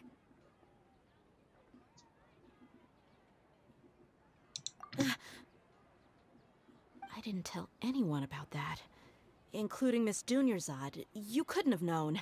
And just now, you literally took the words right out of my mouth. What's going on? All right, so this is the situation.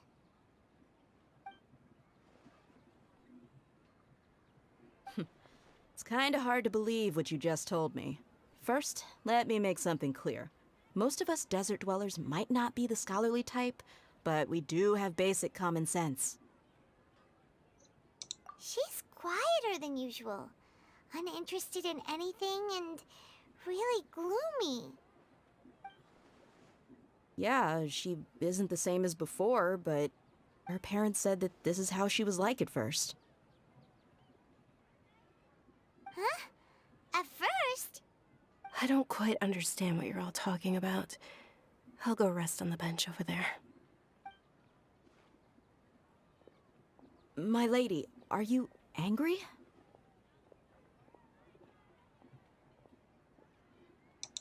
All right, I'll give you the benefit of the doubt since you knew about my greatsword. Let's make this a quick trip. Miss Dunyarzad isn't completely safe here.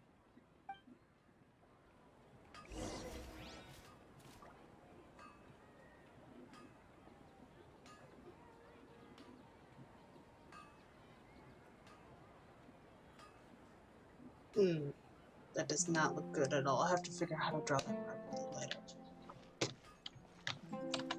Who knew that drawing something like the way I'm drawing it would be hard? Not me, no sir. Also, it's almost been 2 hours. So after we talk to Nahida again, we'll have to wrap up. And then I can work on things I need to be working on.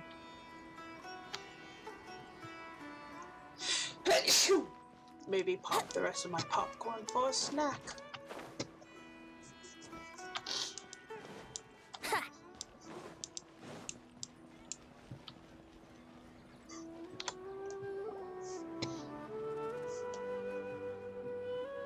Nahida!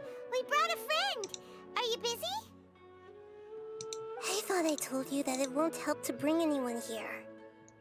We just wanted her to see the real Dunyarzad's condition.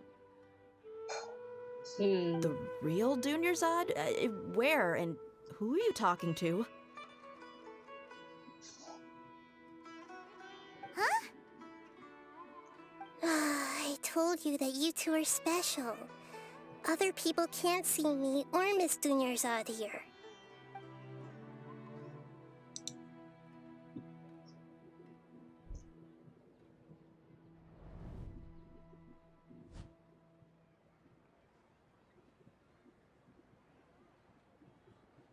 Hold on. Over there. Is that?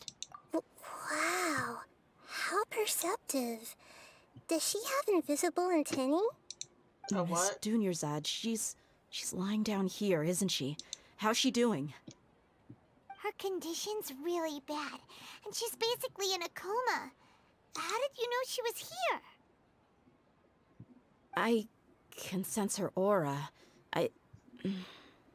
there are also lingering feelings of something like regret or disappointment. What happened? Do you believe us now? The Sub-Zero's festival has been repeating itself. Ah. So, you think the sages are behind this? Yeah, they've always been against us.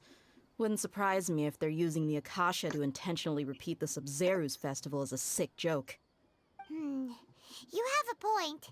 Aside from the Dendro Archon, the Academia's sages are the only ones in Sumeru who could pull off something like this. Maybe there's more to the Akasha than we know. Right! Didn't you awaken our memories using something that looked like a knowledge capsule? That means you must know something about the Akasha! I see. The Akasha relies on the power of a gnosis to operate, as it is the manifestation of the God of Wisdom's power. It compiles the wisdom of the entire populace, and it grants knowledge to the people. A gnosis could do that? No wonder the Akasha is so magical. It's being powered by the gnosis of Sumeru's Archon. So, this Nahida you mentioned, what did she say? She said, and Paimon quotes, "The Akasha relies on the power of a gnosis to operate, as it is the manifestation of the God of Wisdom's power. It compiles the wisdom of the entire populace, and it grants knowledge to the people." Compiles the wisdom of the entire populace and grants knowledge to the people. Wait.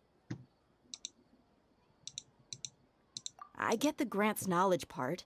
That's what people have always used the Akasha for. But compiling the entire populace's wisdom? How does that work? Did she mean that the sages enter new knowledge into the Akasha? Oh, yeah. That sounds about right. What do you think?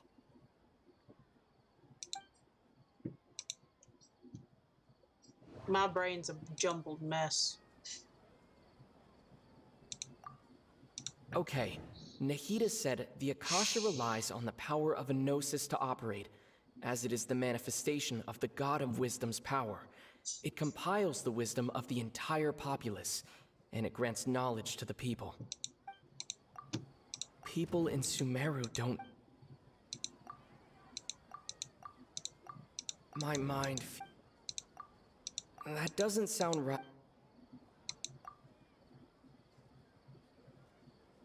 That doesn't sound... What's happening right now? You mean the Akasha is causing our mental fatigue? Huh. Now that I think about it, my head's been feeling unusually heavy. When the desert dwellers set off on their quest for knowledge, a sage once said, knowledge always comes at a price. Compiling the entire country's knowledge. You think the Akasha pulled a 180 and is extracting information from us? Who knows? The Akasha can put knowledge into our heads, so who's to say that it can't also poke around in there? We don't know any specifics. Well then... What's the point of doing something like that? Can't we remove Just the think Akasha about it. to If you could prevent that? combine the knowledge of every single person in Sumeru, then you can basically turn Sumeru City into a single massive brain. This hive mind could make breakthroughs in problems that even the smartest geniuses can't crack. An excellent deduction. And the analogy comparing Sumeru City to a massive brain? I love it. In that case, we should take off our Akasha terminals right away. Maybe that'll solve this problem.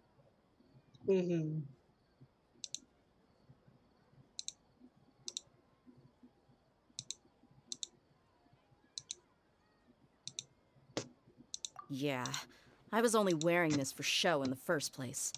Didn't expect the sages to cook up such a conspiracy. Mark my words, when this is over, I'm getting evidence and exposing this whole thing to the public. How does everyone feel? Huh? What is it? Oh, that! Paimon knows what you're talking about. It's a single soft beep that sounds like it's coming from the Akasha terminal. The sound She of doesn't a have beep. a vision. Could it be a prompt tone for when the Akasha is operating? That's probably an important clue. We weren't using our terminals, but we heard a beep anyway.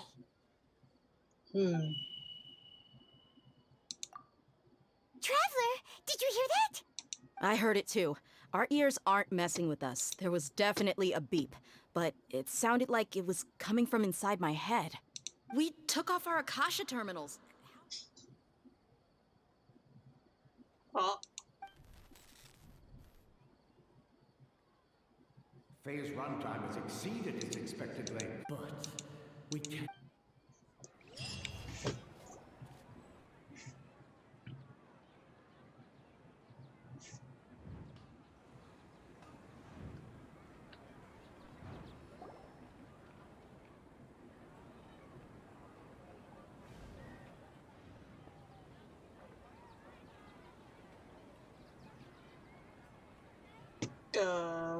Paimon remembers everything!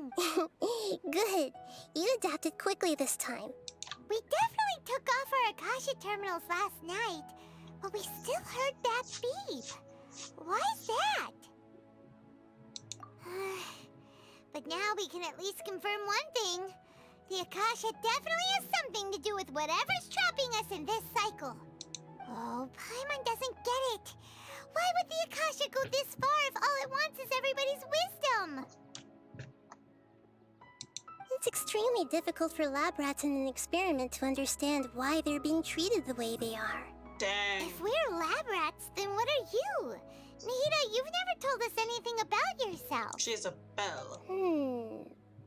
I guess I'm the moon. The moon? The moon?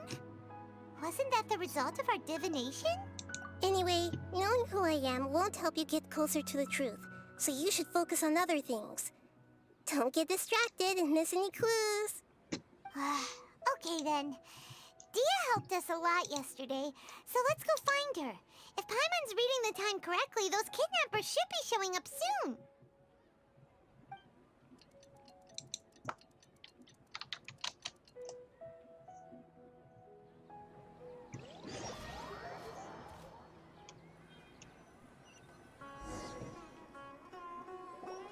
Ah, there you are. I've already taken care of those kidnappers. My lady, did you get hurt? Dia?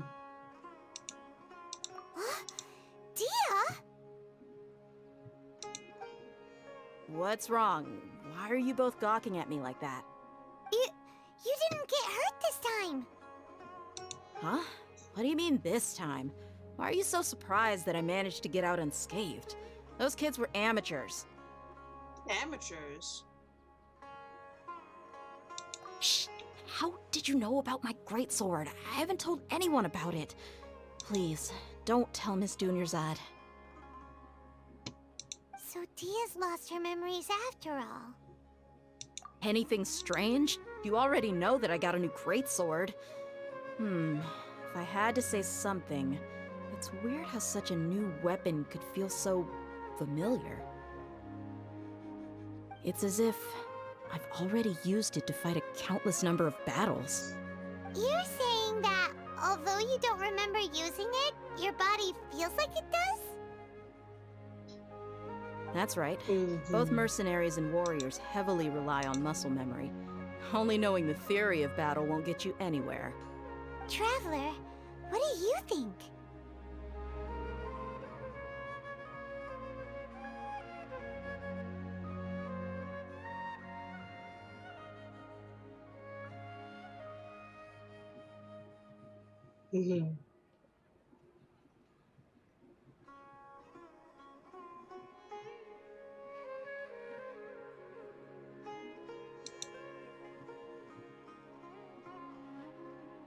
Yeah! Paimon's feeling really hopeful.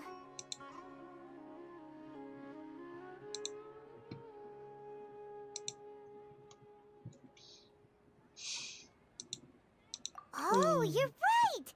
Earlier in the Samsara, something like this would have never happened.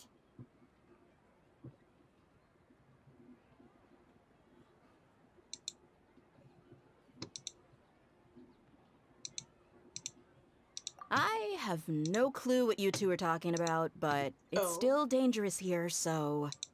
So you want us to take Dunyarzad somewhere else to rest while you check if there are still more kidnappers around, right? Yes. How did you know what I was gonna say? Can you read minds? Forget it. Go and do your thing.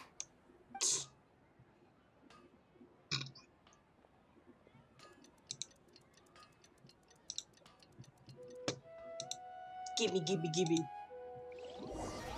Give. Progress. Whew. It's finally nighttime. Aside from Dia not getting injured, everything seems to have stayed the same. Listen, Nahida, we found out that Dia got out just fine today, even though she got injured every other time she fought the kidnappers. Do you think the Samsara has been broken? Have we saved Dunyarzad? Really? Good job on all that progress. Get some good sleep tonight. Hey, what kind of an answer is that? Tomorrow will come. Everyone assumes this is common knowledge, but the only way you can know that for sure is if you experience tomorrow. Oh, wow. How many todays has it been? Is it possible that today will be followed by yesterday? Does tomorrow truly exist as anything beyond a made-up concept?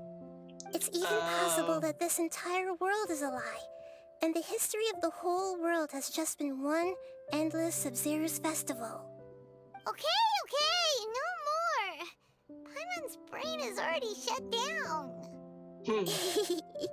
That's why it makes no sense to waste your energy thinking about things you will learn tomorrow. Get some good rest. You know, use the bathroom and flush your anxiety dookie away. Huh? Hold on, what did you just say?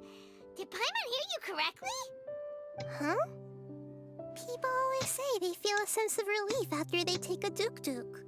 That's why I suggested you could try that. Is that so strange? Oh, Nahida. It's so strange and so against common sense that Paimon's at a loss for words. You were sounding kind of smart just a minute ago. Taking a duk. Ah, that's hilarious. Alright. Yeah. Even though it's happy and lively at the Sub-Zero's festival every day, it feels like it's been a long time since we've really gotten to relax. Let's go back to our room.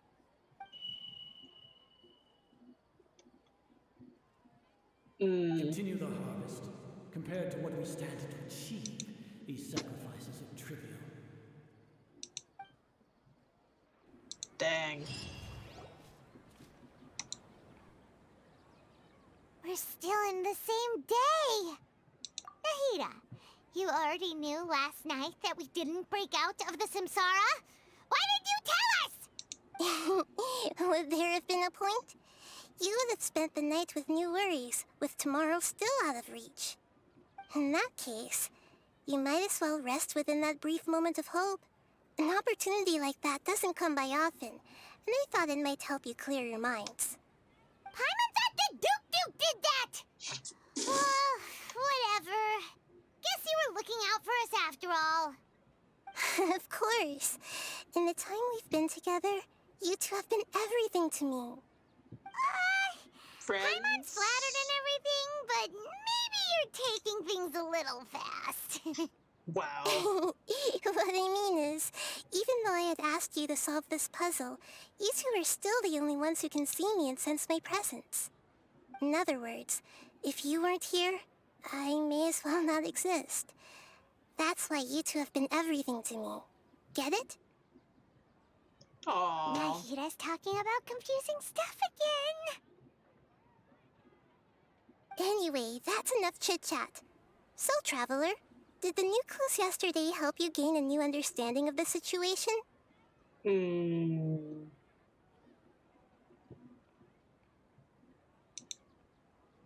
Huh? Why are you scrapping your previous theory? Dia's fighting skills have been improving. Oh, yeah! You're right! Gosh, how did we not notice that? In a simple time loop, people's physical conditions should also reset. So, what's your new hypothesis? Mercenaries rely heavily on muscle memory, and Dia was able to use her experiences to avoid injury in later samsara cycles. We've already experienced... Okay, Nahida said...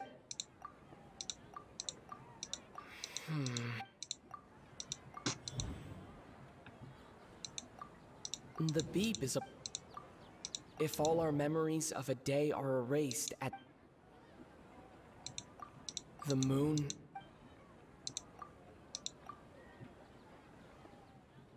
Oh! Then the beep we hear every night could just be indicating the deletion of our memories! That's why when we wake up, everyone thinks the Sub-Zero's festival hasn't happened yet! It's already the next day, but everyone still thinks it's the day before! But muscle memory can't be erased. That's why Dia has been getting better at using her greatsword. Now everything makes sense! A brilliant deduction. But you already knew this. Nahida, tell us if we're right or wrong. To put it simply, it's as if you've mistaken a pyro crystal fly for a firefly in the night. You lost sight of its true nature because you focused too much on your perception that it glows. That isn't simple at all! Why don't you go talk to Miss Dia again? You might learn something new. Right! She did help us find our latest clue after all. Let's go!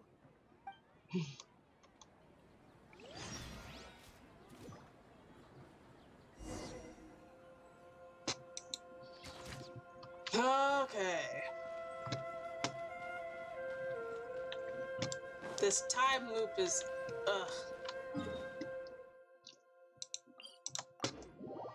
Getting tired of this time loop.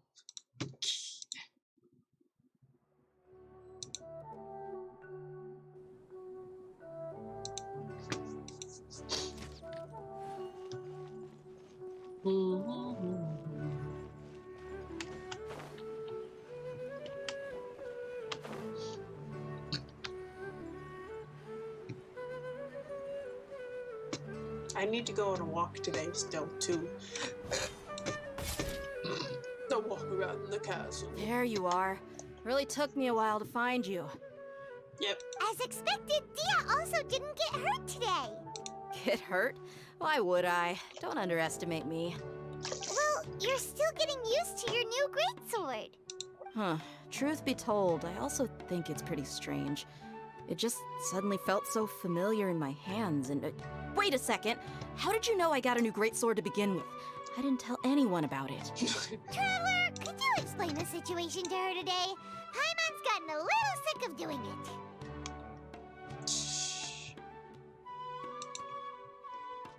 Oh, that works!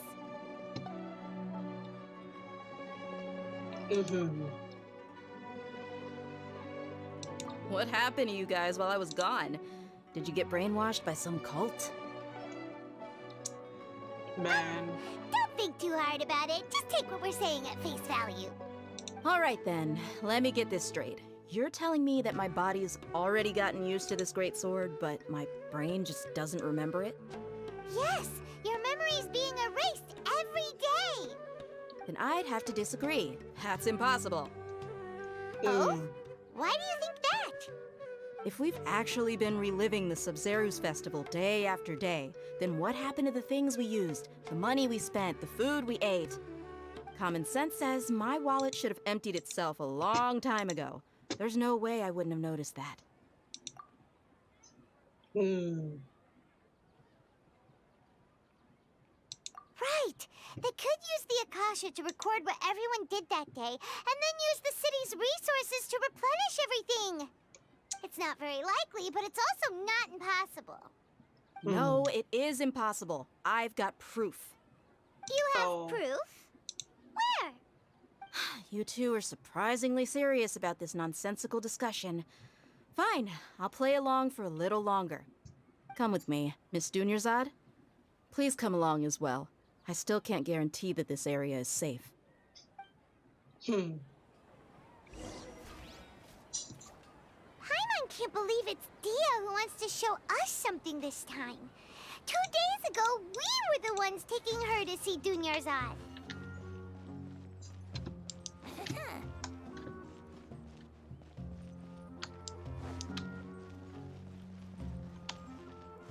Let's go see this evidence, schmevidence.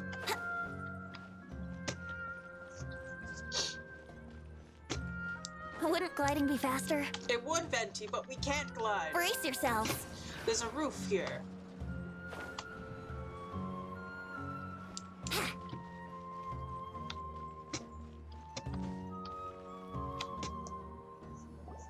This is it. Huh? This is a wooden training dummy. What about it? See those marks on the dummy?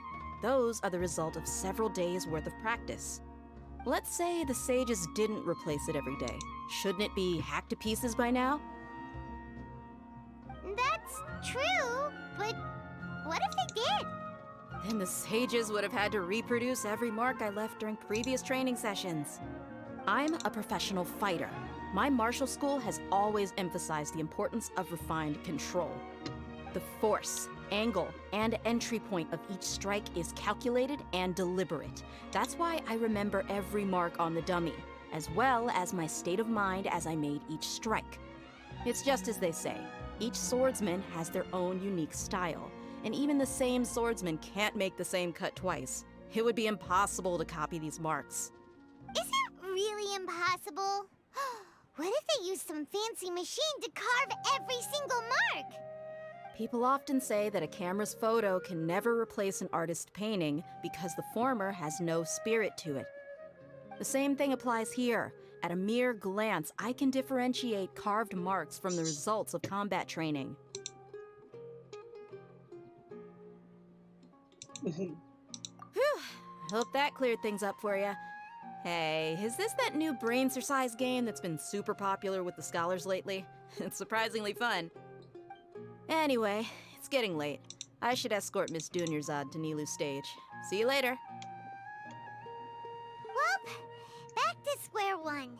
Not exactly. Is our memory deletion theory also wrong? But at least we've reached some other conclusions in the meantime. Yep, that's true. So, can we think of any new ideas right now? Strange? Paimon feels like everything's been strange lately. Huh? Leaving the city? You're right! It's really strange how we never thought of such a simple solution! Many things should become clear if we can confirm the flow of time outside of the city. Paimon can't believe it! Did we miss this because we're tunnel visioning? How about we go back and ask Nahida?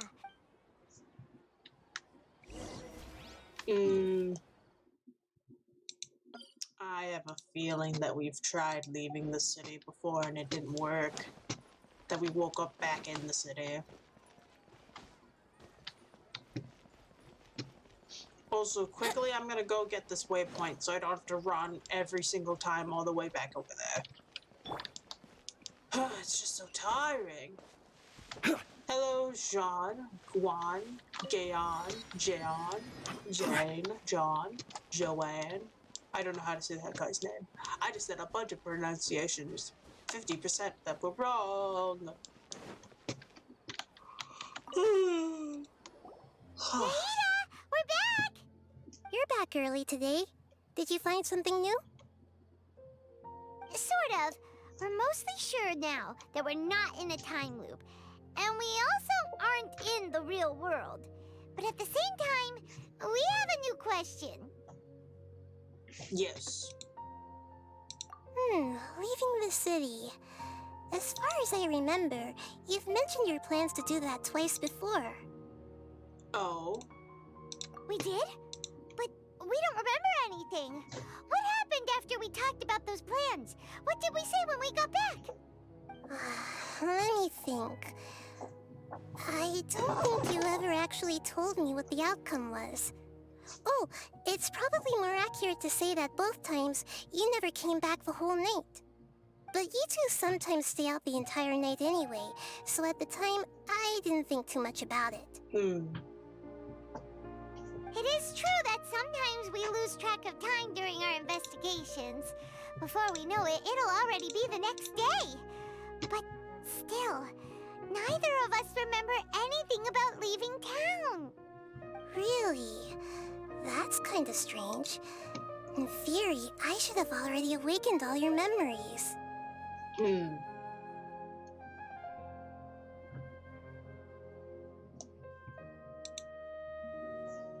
Yep, something here's definitely fishy. Let's get to the bottom of this tomorrow.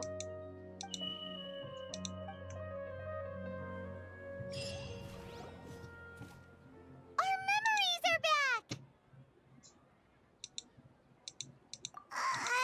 About that.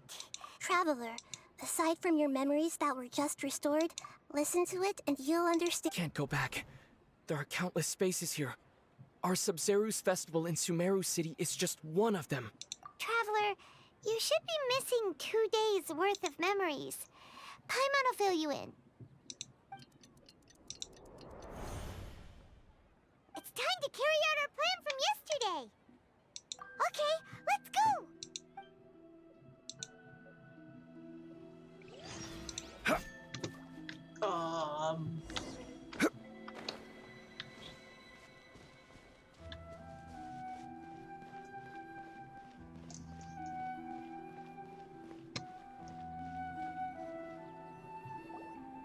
Why can't we leave the city? What is the Academia up to now? Don't ask me. It's not like I can tell you anything. This is a direct order from the Grand Sage. Just wait until tomorrow. I have a real emergency. My goods have already arrived at Port Ormos. If I don't hurry, they'll be stolen. That's your problem. Make sure you make a request in advance next time. But it's not like you can just predict business matters in advance.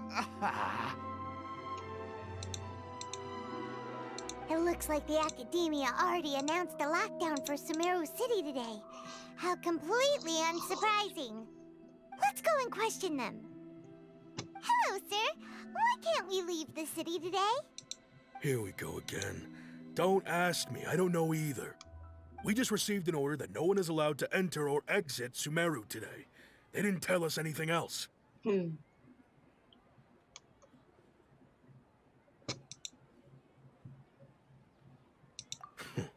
Angering me won't get you anywhere. If I had that kind of insider info, I would have left this stupid post long ago.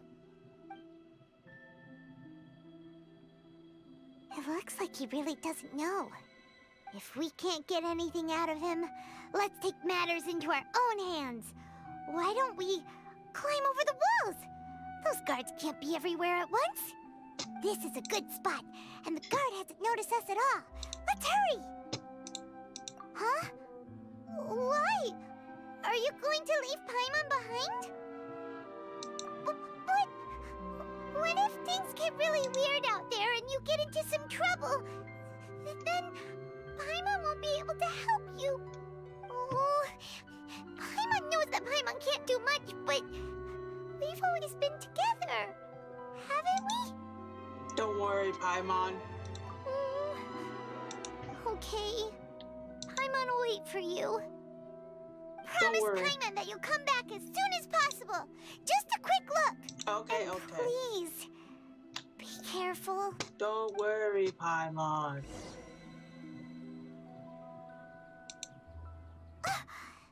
Memories! Traveler!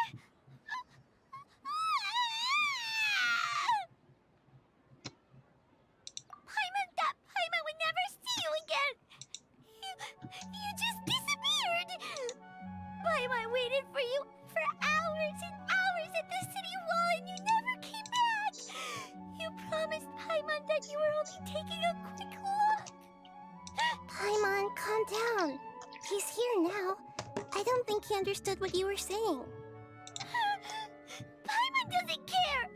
Paimon wanted to go look for you, but you also said that Paimon should stay!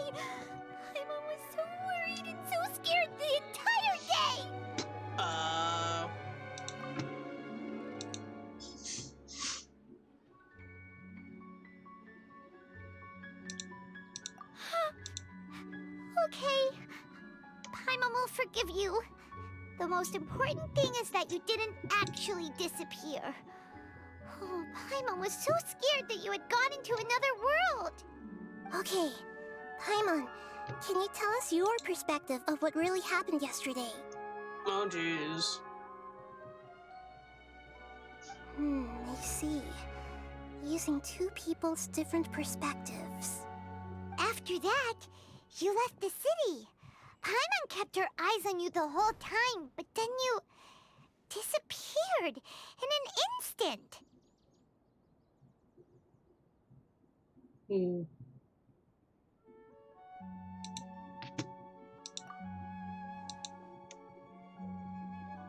No way! Paimon was watching you with the fullest attention. What's your perspective, Traveler? You sure you don't have any memory of this? I have none. I guess that explains everything. You also lost your memories the last 2 times you tried to leave the city.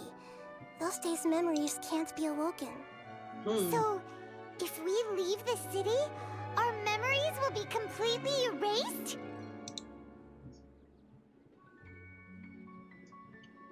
It really sounds like something big outside of the city is being hidden on purpose. But this way, we'll also never discover what's outside.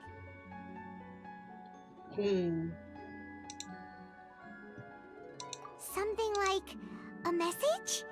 But how can we send it back? Don't look at me like that. I'm not used to being stared at. Well... Okay. You want something that can pass on messages, right? Give me some time and take care of Dunyarzad for me.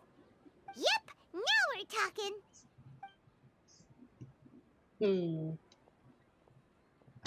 Interesting.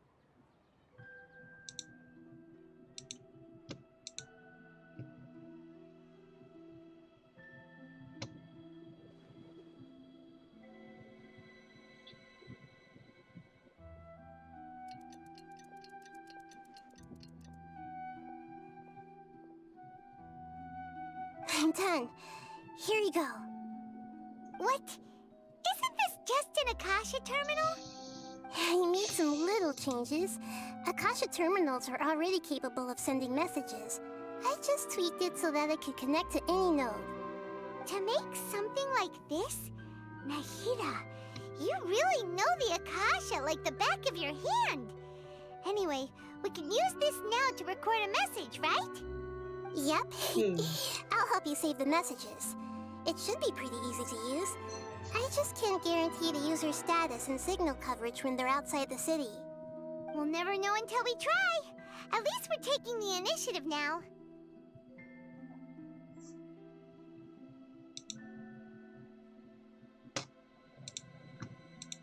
It's worth a try. Let's go then.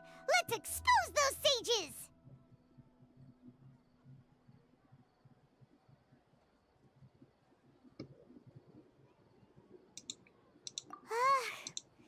All right. Paimon isn't as worried about being separated since it happened once yesterday. But Paimon still isn't happy about it. Don't worry, Paimon. Okay. See you tomorrow, Traveler. That covers everything that's happened so far.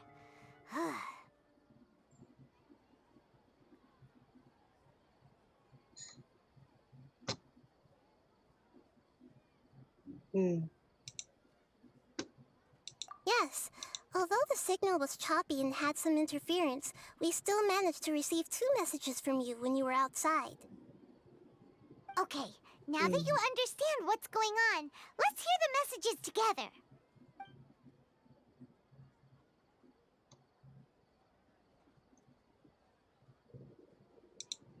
Can't go back. There are countless spaces here.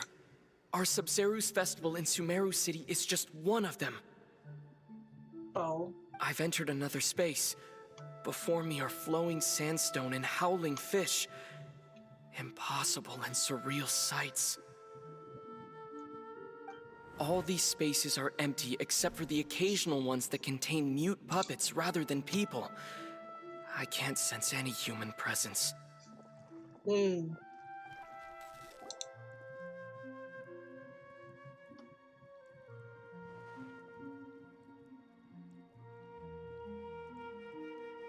one heck of an info dump. It sounds like you left the Sumeru city space when you set foot outside of the walls. But everything looked completely normal when Paimon was looking out from the inside. That's unbelievable. And if we take your word for it, the other spaces all had very weird contents. There's another part here. We only received it last night. These spaces have been disappearing one after the other, absorbed by something like a sun in the sky. And now, even the final space has also disappeared. Behind me, a lot of spaces just appeared again from thin air. I get it now. Those spaces are actually...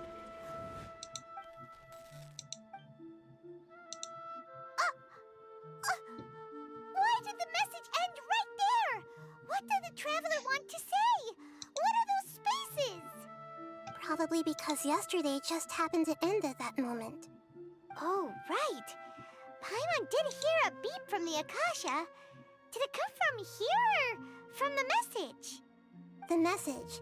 It should have come from the Traveler's Akasha terminal. After the beep, Traveler said even the final space has also disappeared. Traveler, what do you think that final space could have been? Was that space actually all the bizarre space? My impression is that each day in this samsara only ends at the sound of that beep from the Akasha.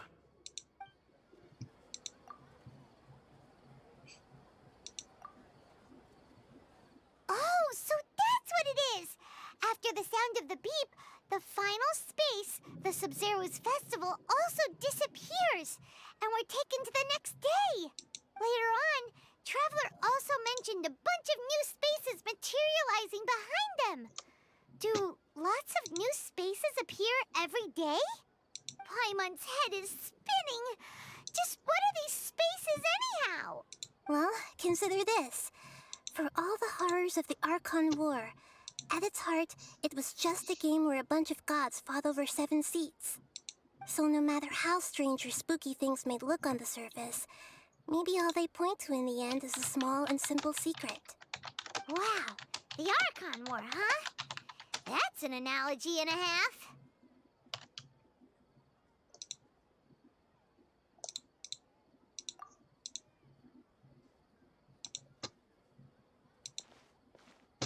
Hey, where are you going?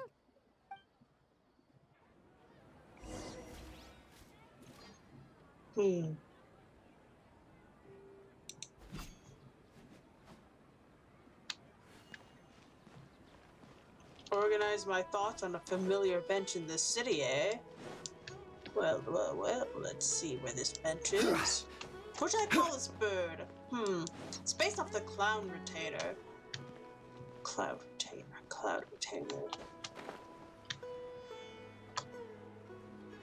Zephyr? Good name as any. Come, Zephyr, let us find a new hope to escape out of this. So we've got Apollo, Loki, Sobek, and Zephyr.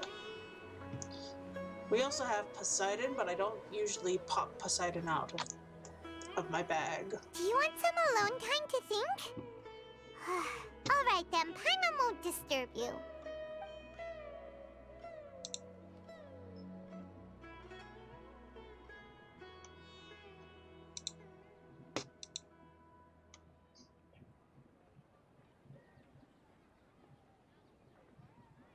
The dance of Sub-Zeros is about to begin. I'm going to go watch it. Okay. Why don't you go ahead, Dunyarzad?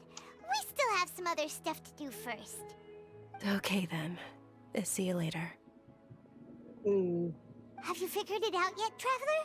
time is ticking away. Awesome! What is it? Paimon wants to know. Oh, wait, no. Let's meet up with Nahida first. You can tell us both together. This time, we're gonna get to the truth. What is the answer?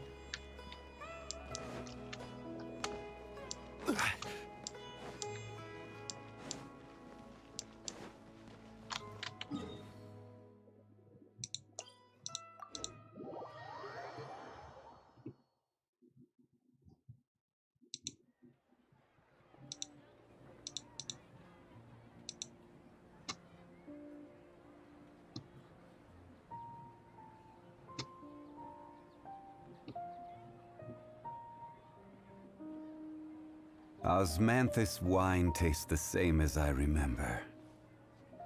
But where are those who share the memory?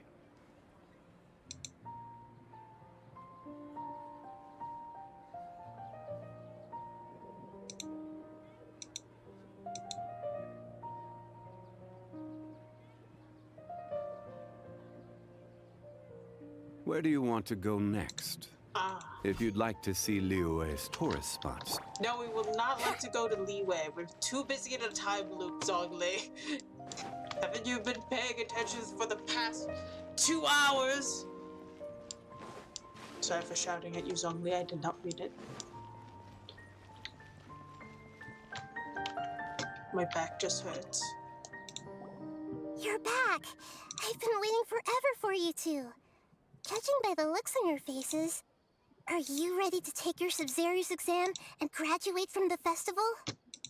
What? Okay.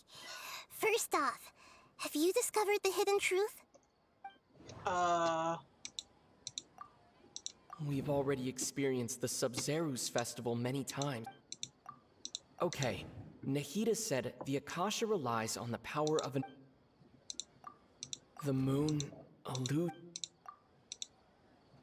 all the bizarre spaces I saw outside the city had one thing in common. Those spaces remind me of people in Sumeru don't.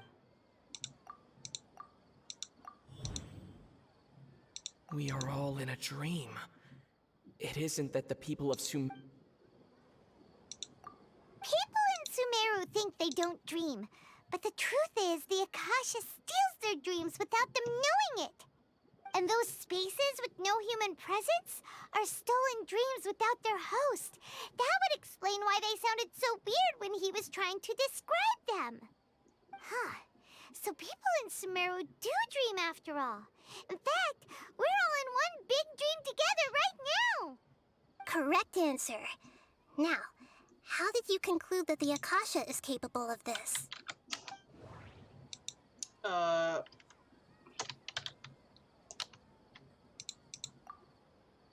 It is the manifestation of the God of Wisdom's power. The Akasha relies on the...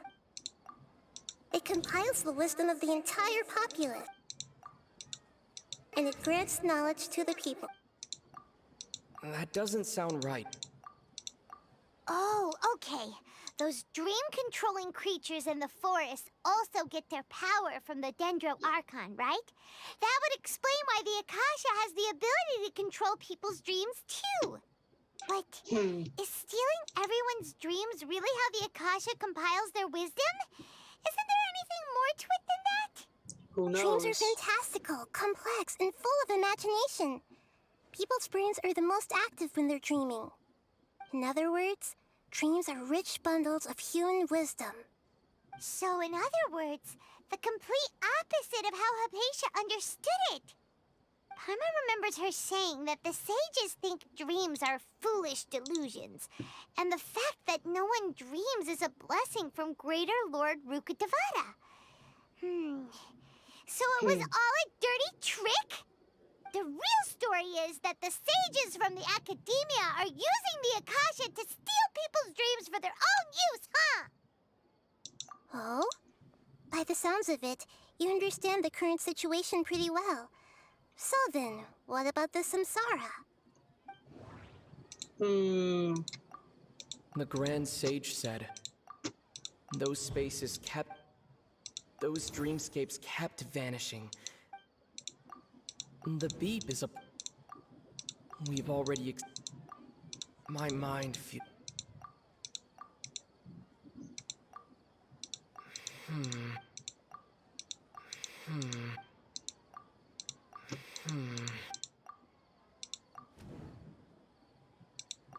Correct. The Akasha is keeping each person's brain in a constant dream state, but also separating their consciousness from their own dream.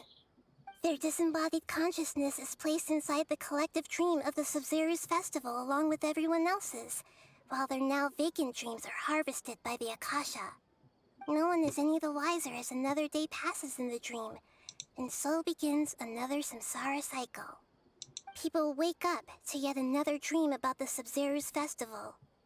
The dreams that belong to them are once again harvested by the Akasha, and so it continues. Alright, So, well, This is like very a dream factory, and the Akasha is a dream harvesting machine. Did Paimon get that analogy right? Very good, Paimon. Using analogies well is an excellent habit to get into. Okay, so that beep we keep hearing is actually from our real-life Akasha terminals. Taking off our terminals in this dream doesn't do anything. All right, last question. Who am I? Who am I? Who am I? What are you even saying? They say that alchemical divination... So you noticed. You're Lesser Lord Kusanali. I thought that one would be the hardest question.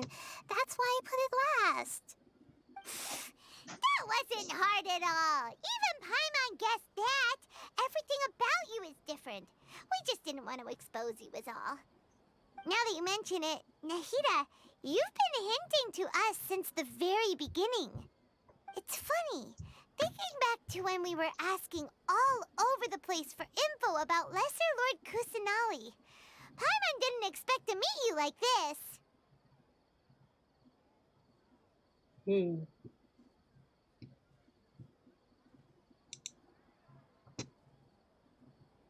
Yes, those can wait until we're back in real life. On the other hand, I'd be happy to answer any more questions you have about here and now.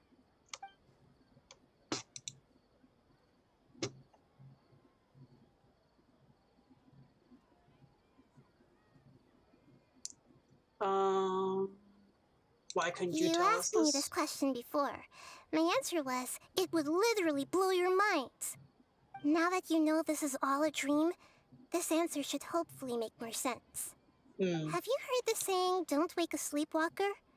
Likewise, if someone suddenly had told you all this instead of you learning it on your own, your notion of reality and dream would be thrown into irreversible confusion. I couldn't expose you to that kind of risk. That's why I could only give you very subtle hints and some suggestions.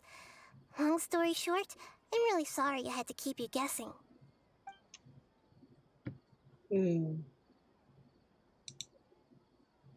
You asked me this question before. My answer was, it would... Now that you know... Have you heard the saying, don't wake a sleepwalker? Likewise, your notion of reality... That's why I could only give you... Firstly, this dream we're in is completely based on reality. People have already experienced this Sub-Zero's festival, so it would be very difficult for them to find anything that strikes them as surreal. Secondly, you're probably wondering why people don't have any memories from earlier samsara, right? That's because people don't remember their dreams most of the time anyway. And in any case, their actual dreams are being taken away from them by the Akasha. So whenever they wake up in this dream of the Sub-Zero's festival, they don't remember anything from their previous identical dream. That reminds Paimon. Traveler had a dream when we were in the Avidia Forest, but couldn't see what it was about after waking up. Is that an example of what you mean? Yes. Only after receiving the blessing of Dendro can a person gain the Dendro element's dream-enhancing power. That explains the feelings of deja vu. Meanwhile, everyone else has no idea that they are in the Sub-Zero's Festival Samsara, while their dreams are stolen from them over and over again. Jeez. Well, this has definitely been a Can revelation. humans really keep dreaming forever like this? Will it ever end? And if so, when? You might say your mental fatigue has already answered this question. Eventually, there's only so much that people can tolerate. Especially those whose health is compromised to begin with, like Dunyarzad. This relentless exploitation takes an even harder toll on them. People's lives are at stake here, and nobody knows a thing! We've got to put a stop to this! But how? I know, right? Why did they have to base this dream on my birthday? Could it really just be a coincidence? Even you don't know the reason? Wow, now that's strange. The Academia sages are determined to harvest lots of dreams in a short time, no matter the cost. They have to be up to no good. Unfortunately, I don't know anything about it. Traveler, do you have any information?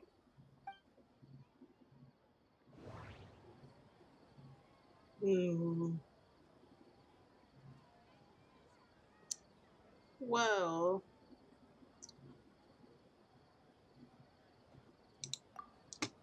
The Grand Sage said, "Ghost." Celebrate the birth of that god? Could it mean... He knows. Deceiving the people of Sumeru with no regard for their safety. No matter what they're trying to do, this is unforgivable. After we end the Sub-Zero's festival, Samsara, we have to look into them.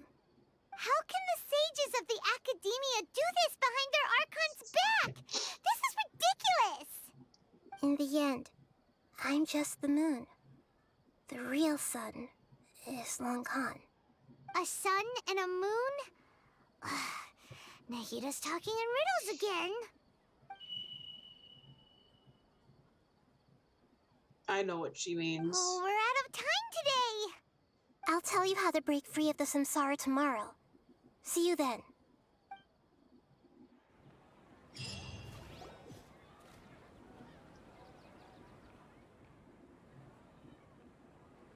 Nahida? Good morning, Nahida. Wait, now that Paimon... Hey, what's wrong, Nahida? I'm afraid that what you're thinking right now is correct. Did Dunyarzad already disappear? No way. Are we too late? The real Dunyarzad's consciousness has indeed disappeared. It can no longer endure the constant dream harvesting.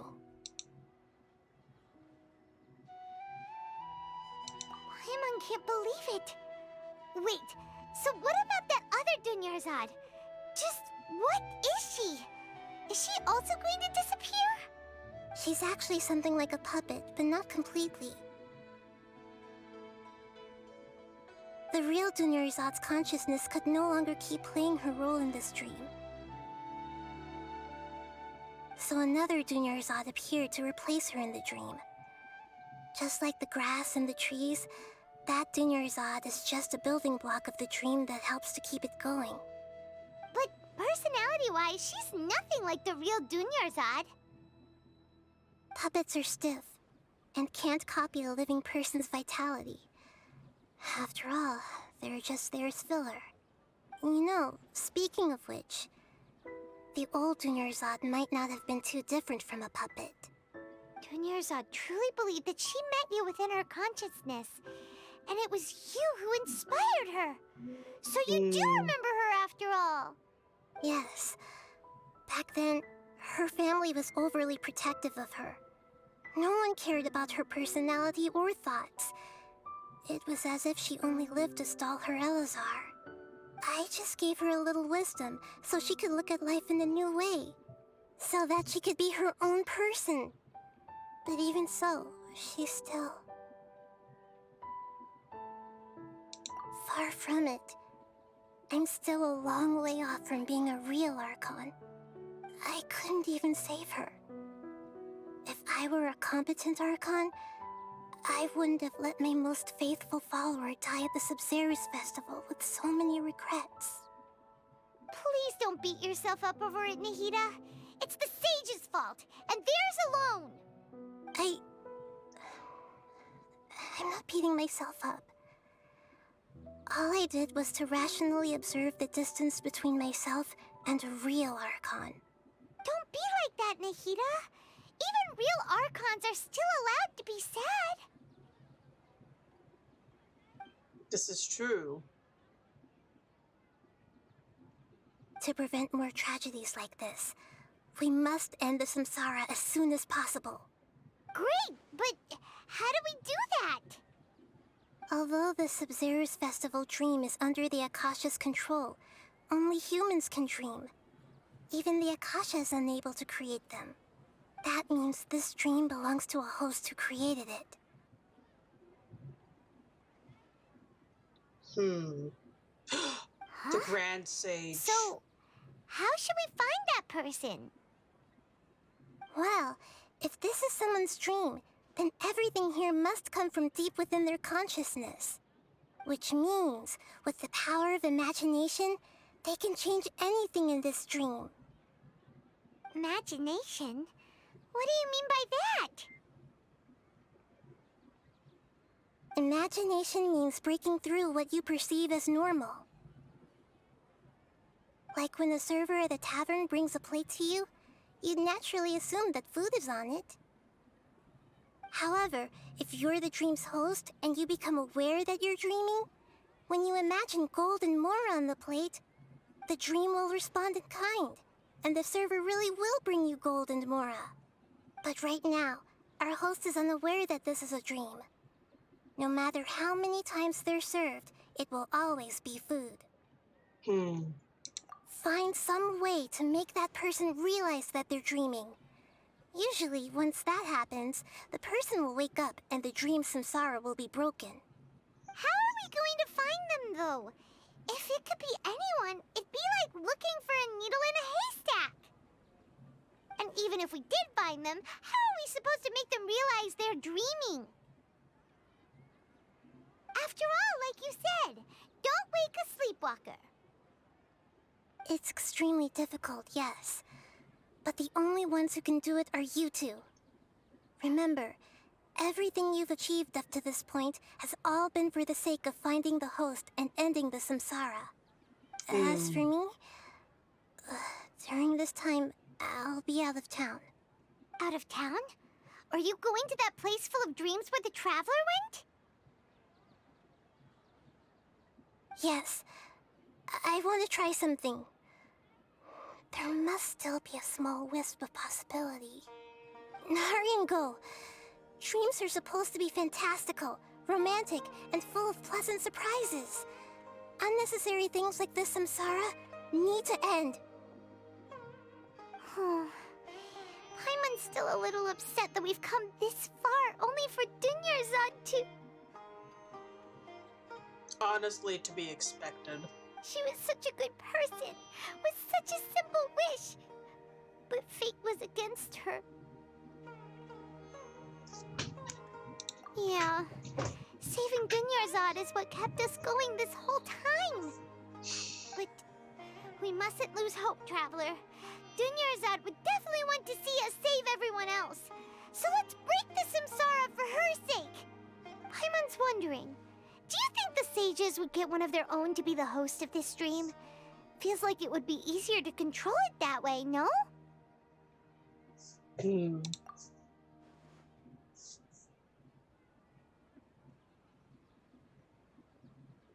Huh. That's true. Plus, the sages probably weren't counting on there being other factors beyond their control, like Nahida and us.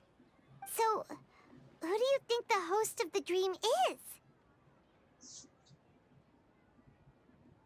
Oh, that would make sense. Ferris, the Knight of Flowers, is a symbol of the whole Sub-Zero's festival, right? Pretty core character. Let's go ask him some questions, shall we?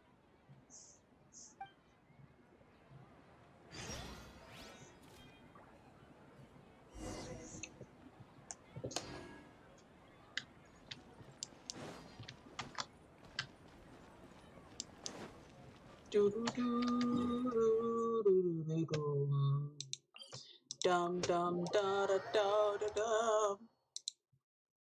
Do do do do do. I got a feeling, do da dum dum, that I'm higher than believing, doom da dum dum. And when you belong with me, I'm hooked on that feeling, da da da da. It's a higher than believing, da da da da da. When you're in love You're back. with me. You left in a hurry last time. Is everything okay? Oh, don't worry. Everything's fine. Just,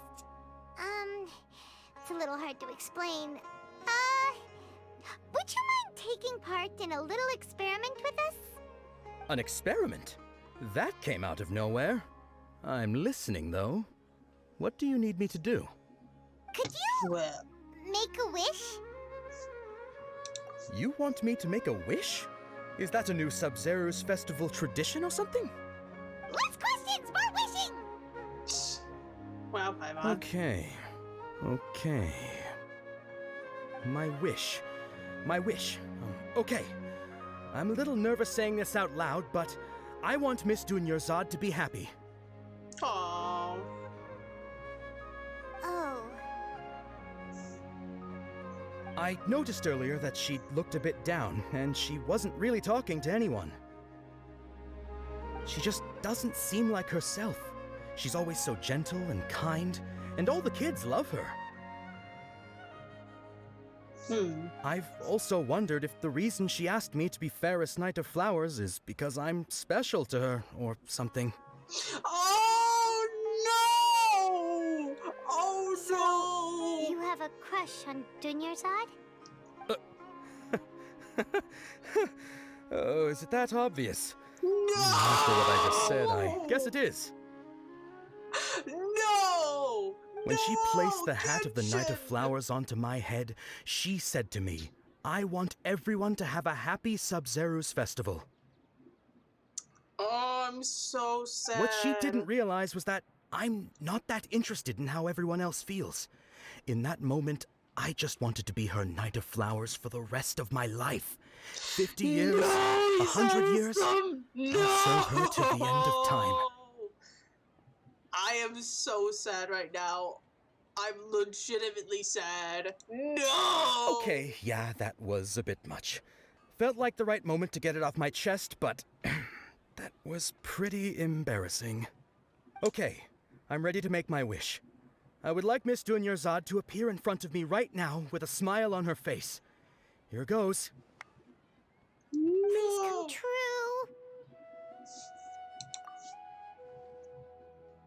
I'm gonna open my eyes. Oh, you're... What? Funky? Sorry, but only one portion of Yalda candies per person. Back home you go. Nice try, you two. Anyway, never mind. I don't need to see her appear right in front of me. As long as she's happy. Guess he isn't the host of this dream after all. Should have expected it wouldn't be this easy.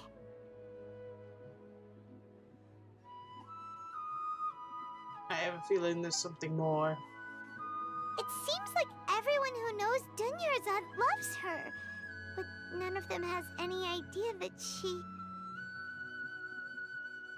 It's fine. My lady, step back. That sounds like Dia! Oh, no. right. This is when Dunyarzad bumps into the kidnappers. Huh?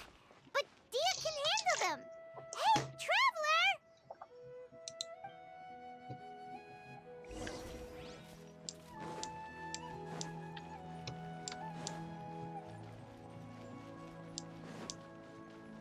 Let's go beat them.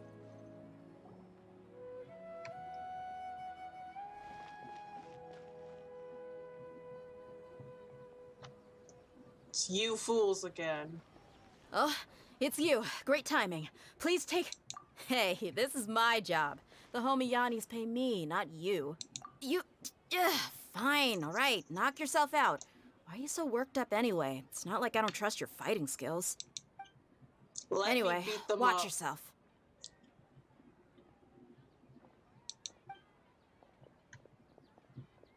So you got yourself some backup.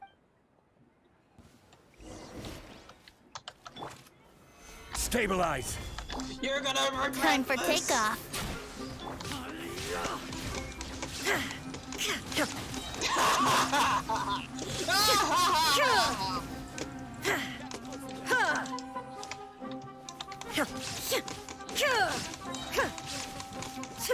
This is totally fair combat. I don't know what you're talking about.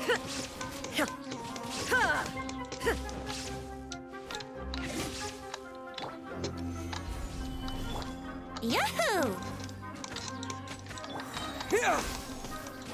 Shine down! Die, die, die, die, die, die, die, die. Let's play!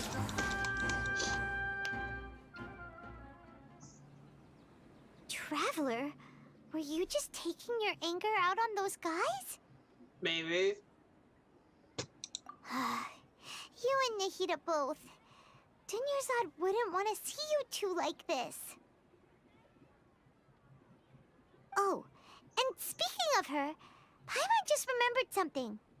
Remember how during the first Sub-Zero's festival, before the Samsara started, we came here with Dunyarzad because she wanted to pick something up?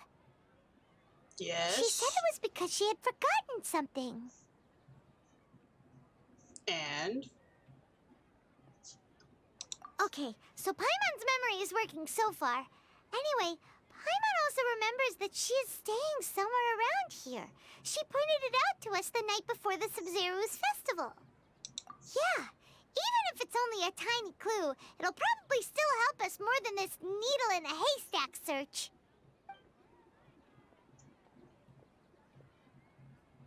This is the place. It's rude to enter other people's spaces without permission, but desperate times call for desperate measures. Desperate indeed. Hey, the windows are unlocked. Okay, Paimon's gonna take a peek inside.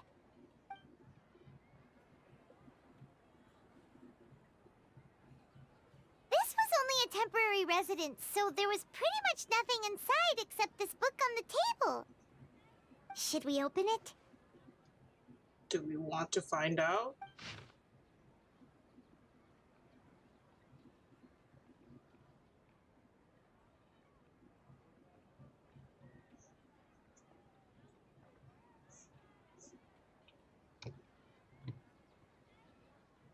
Oh no!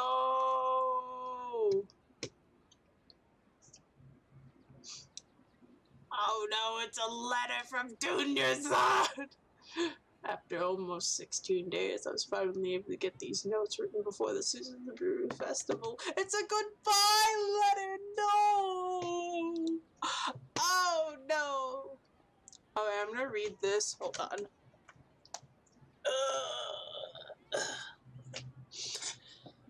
Okay.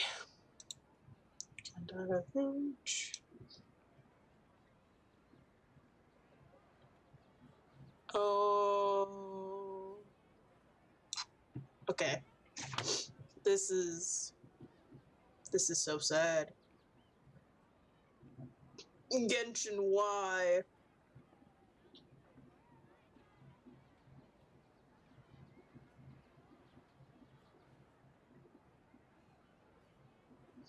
Genshin, why?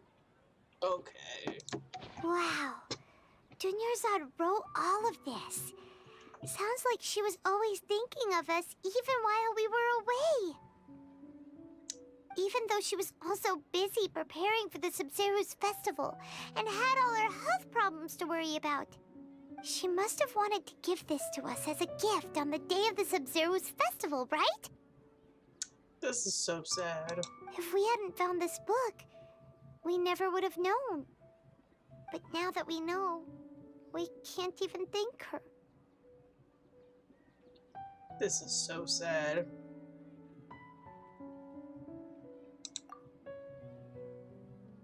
Hey! Where are you off to now?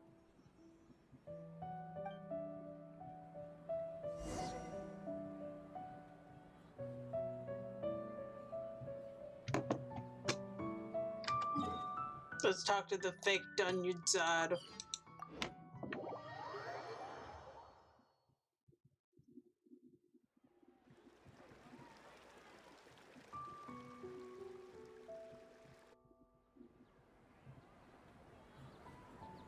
It's Dunyarzad's puppet.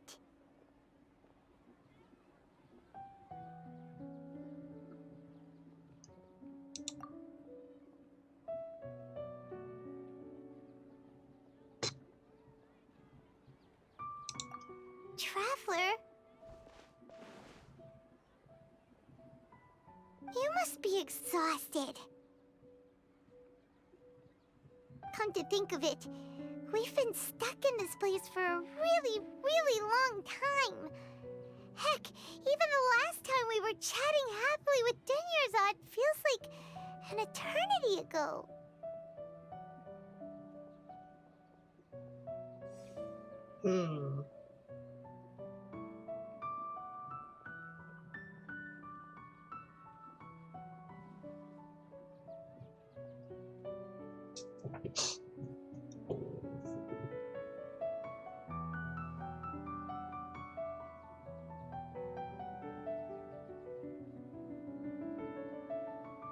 Man, the feels.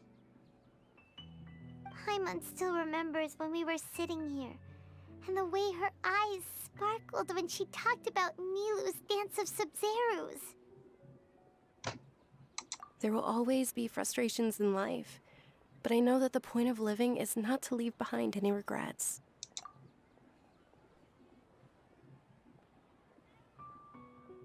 That was what the real Dunyarzad said, wasn't it? Does that mean... Yes, Traveler. What is it? Oh, so she's still just a puppet. But just now, how come... What?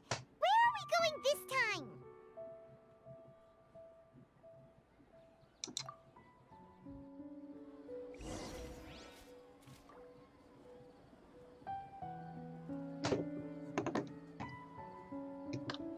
Oh, wait.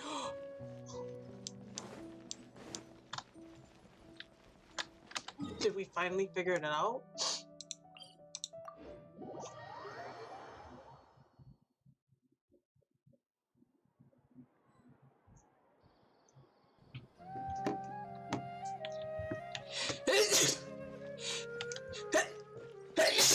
Excuse me, sorry. Is it what I think it is? I hope it's what I think it is.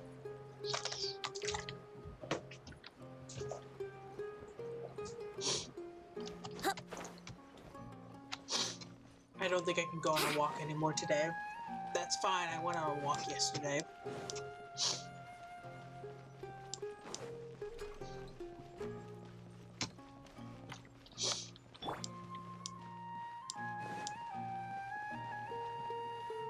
Let's break this time loop!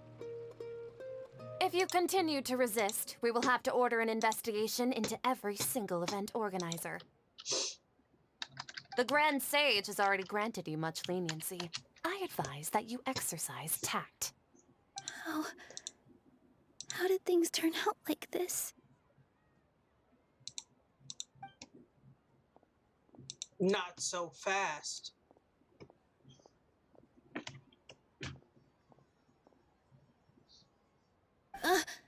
Traveler? You don't have to get involved. He's a sage from the academia. I don't want to drag you into this. Traveler? Traveler? What the heck are you doing? If you get arrested by the academia, that's another day gone to waste!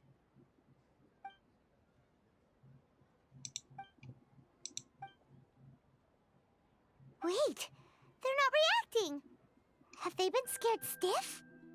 Oh, of course! If this is the sage's plan, they wouldn't put themselves through this.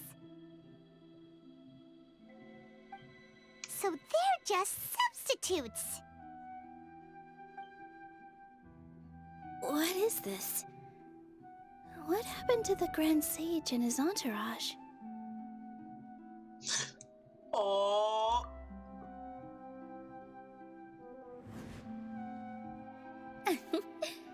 Like I said, they symbolize the goddess of flowers. It's just a shame that all the real Bodhisattvas went extinct after her death. Yes. The Greater Lord brought forth new Patisaras in memory of the goddess of flowers, but she ultimately could never truly replicate that beautiful shade of purple.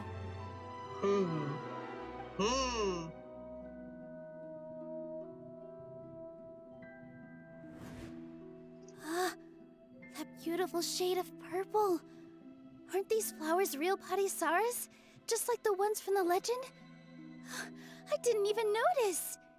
Dunyarzad, did you find these? But didn't you just say all the real flowers went extinct after the goddess of flowers passed away? So, how? Yeah. What's going on here?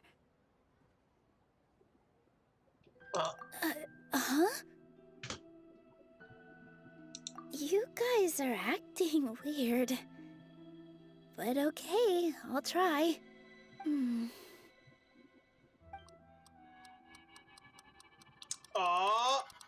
Hey!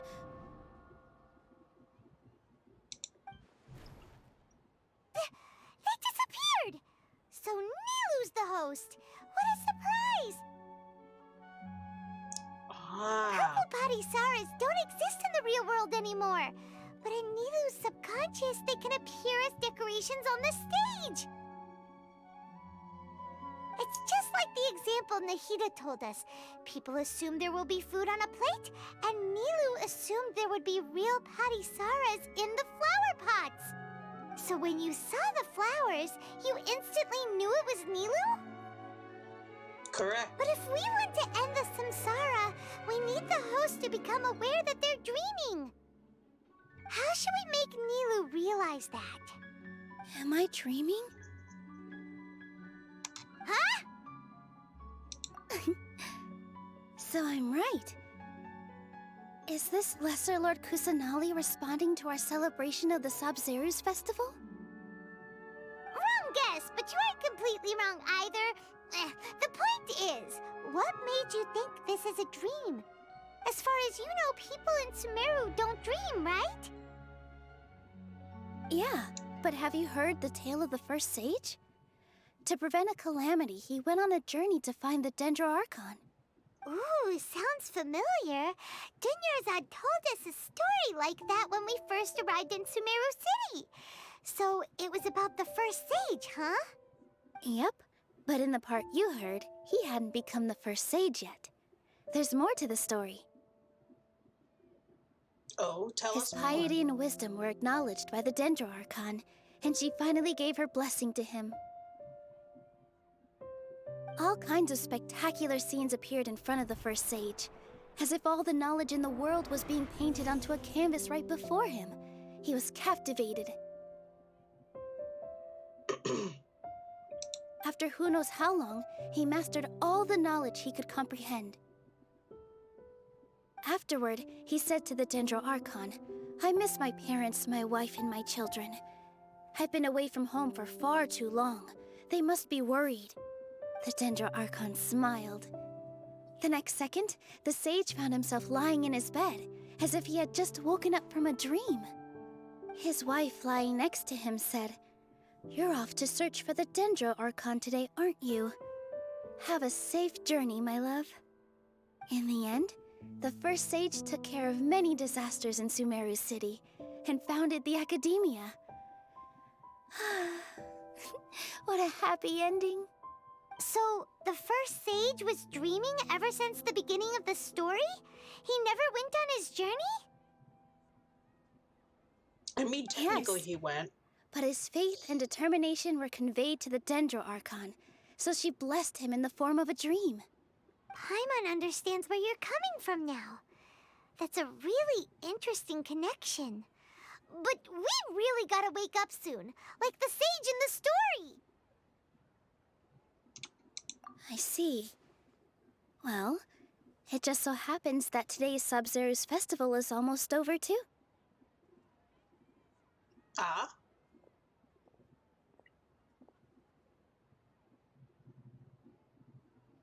Since we're in a dream, let's make this final dance of Sabzeruz as beautiful as we can. Heck yeah!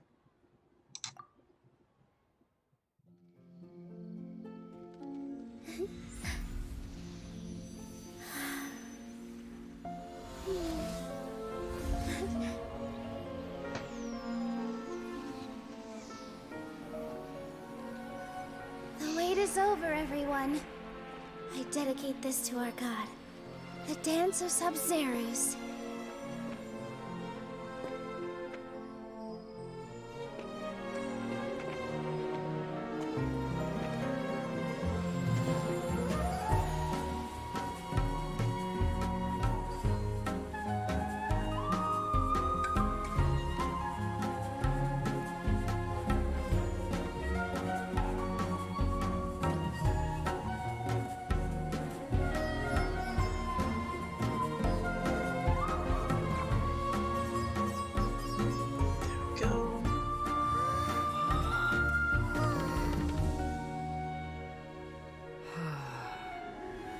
I'd be lying if I said I had no regrets. I would have loved to see Nilu's dance.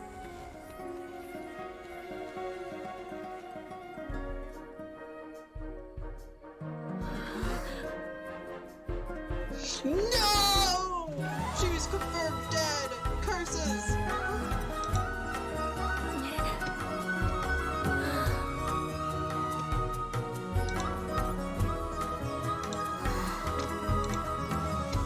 Oh, man.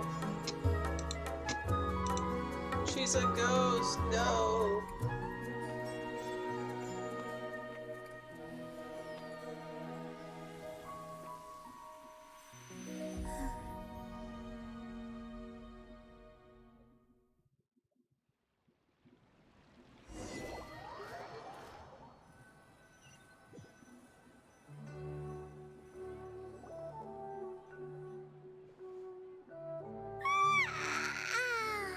Oh, good morning, traveler.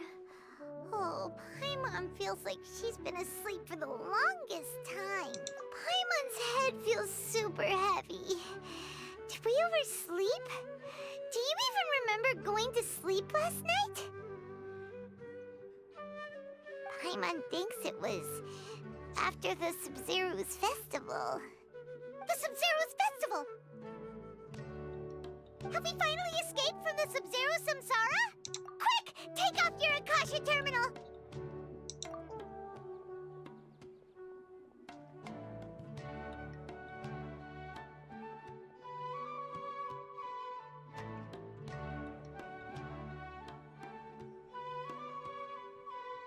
She's not in her room. What happened? Huh? What usual spot?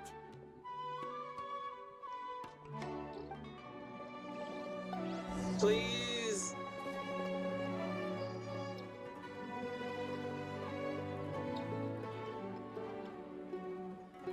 Zhongli's probably like, why are you worrying about a human? And I'm like, they're our friend! Ah!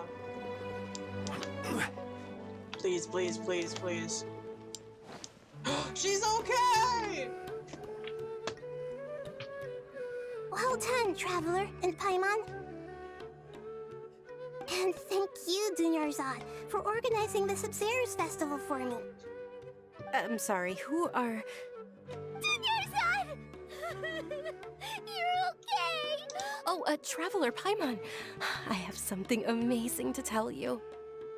I just had a dream, and I saw Nilu performing the dance of Sub-Zerus.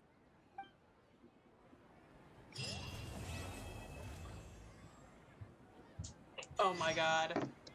Alright, Catherine. You're actually Nahida, aren't you? Paimon felt like Catherine was acting weird when we met at the Sub-Zerus festival. And Dunyarzad, did you save her? It's a really long story. We shouldn't disturb her. Her consciousness is still weakened. Let's chat somewhere else. How about by the Traveler's favorite bench? Alright, cool. Sure.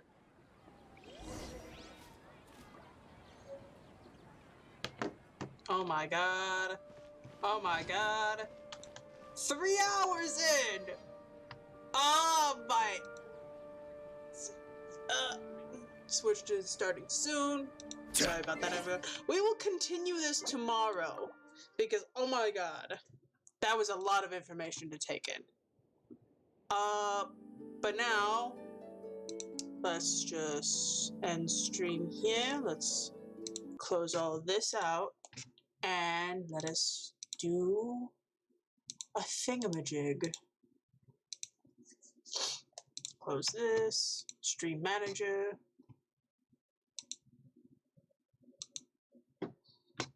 Bam, start raid.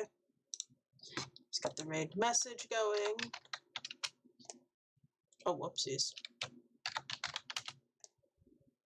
Grab all this jazz. Alright, everyone, thank you all for watching today's stream, and thank you all for dropping on by. I'll see you all next time, tomorrow probably, and we'll continue with the event. So, thank you all for coming for another Azeroth Demon of Greed stream, and I'll catch you all next time. Farewell, goodbye, bam.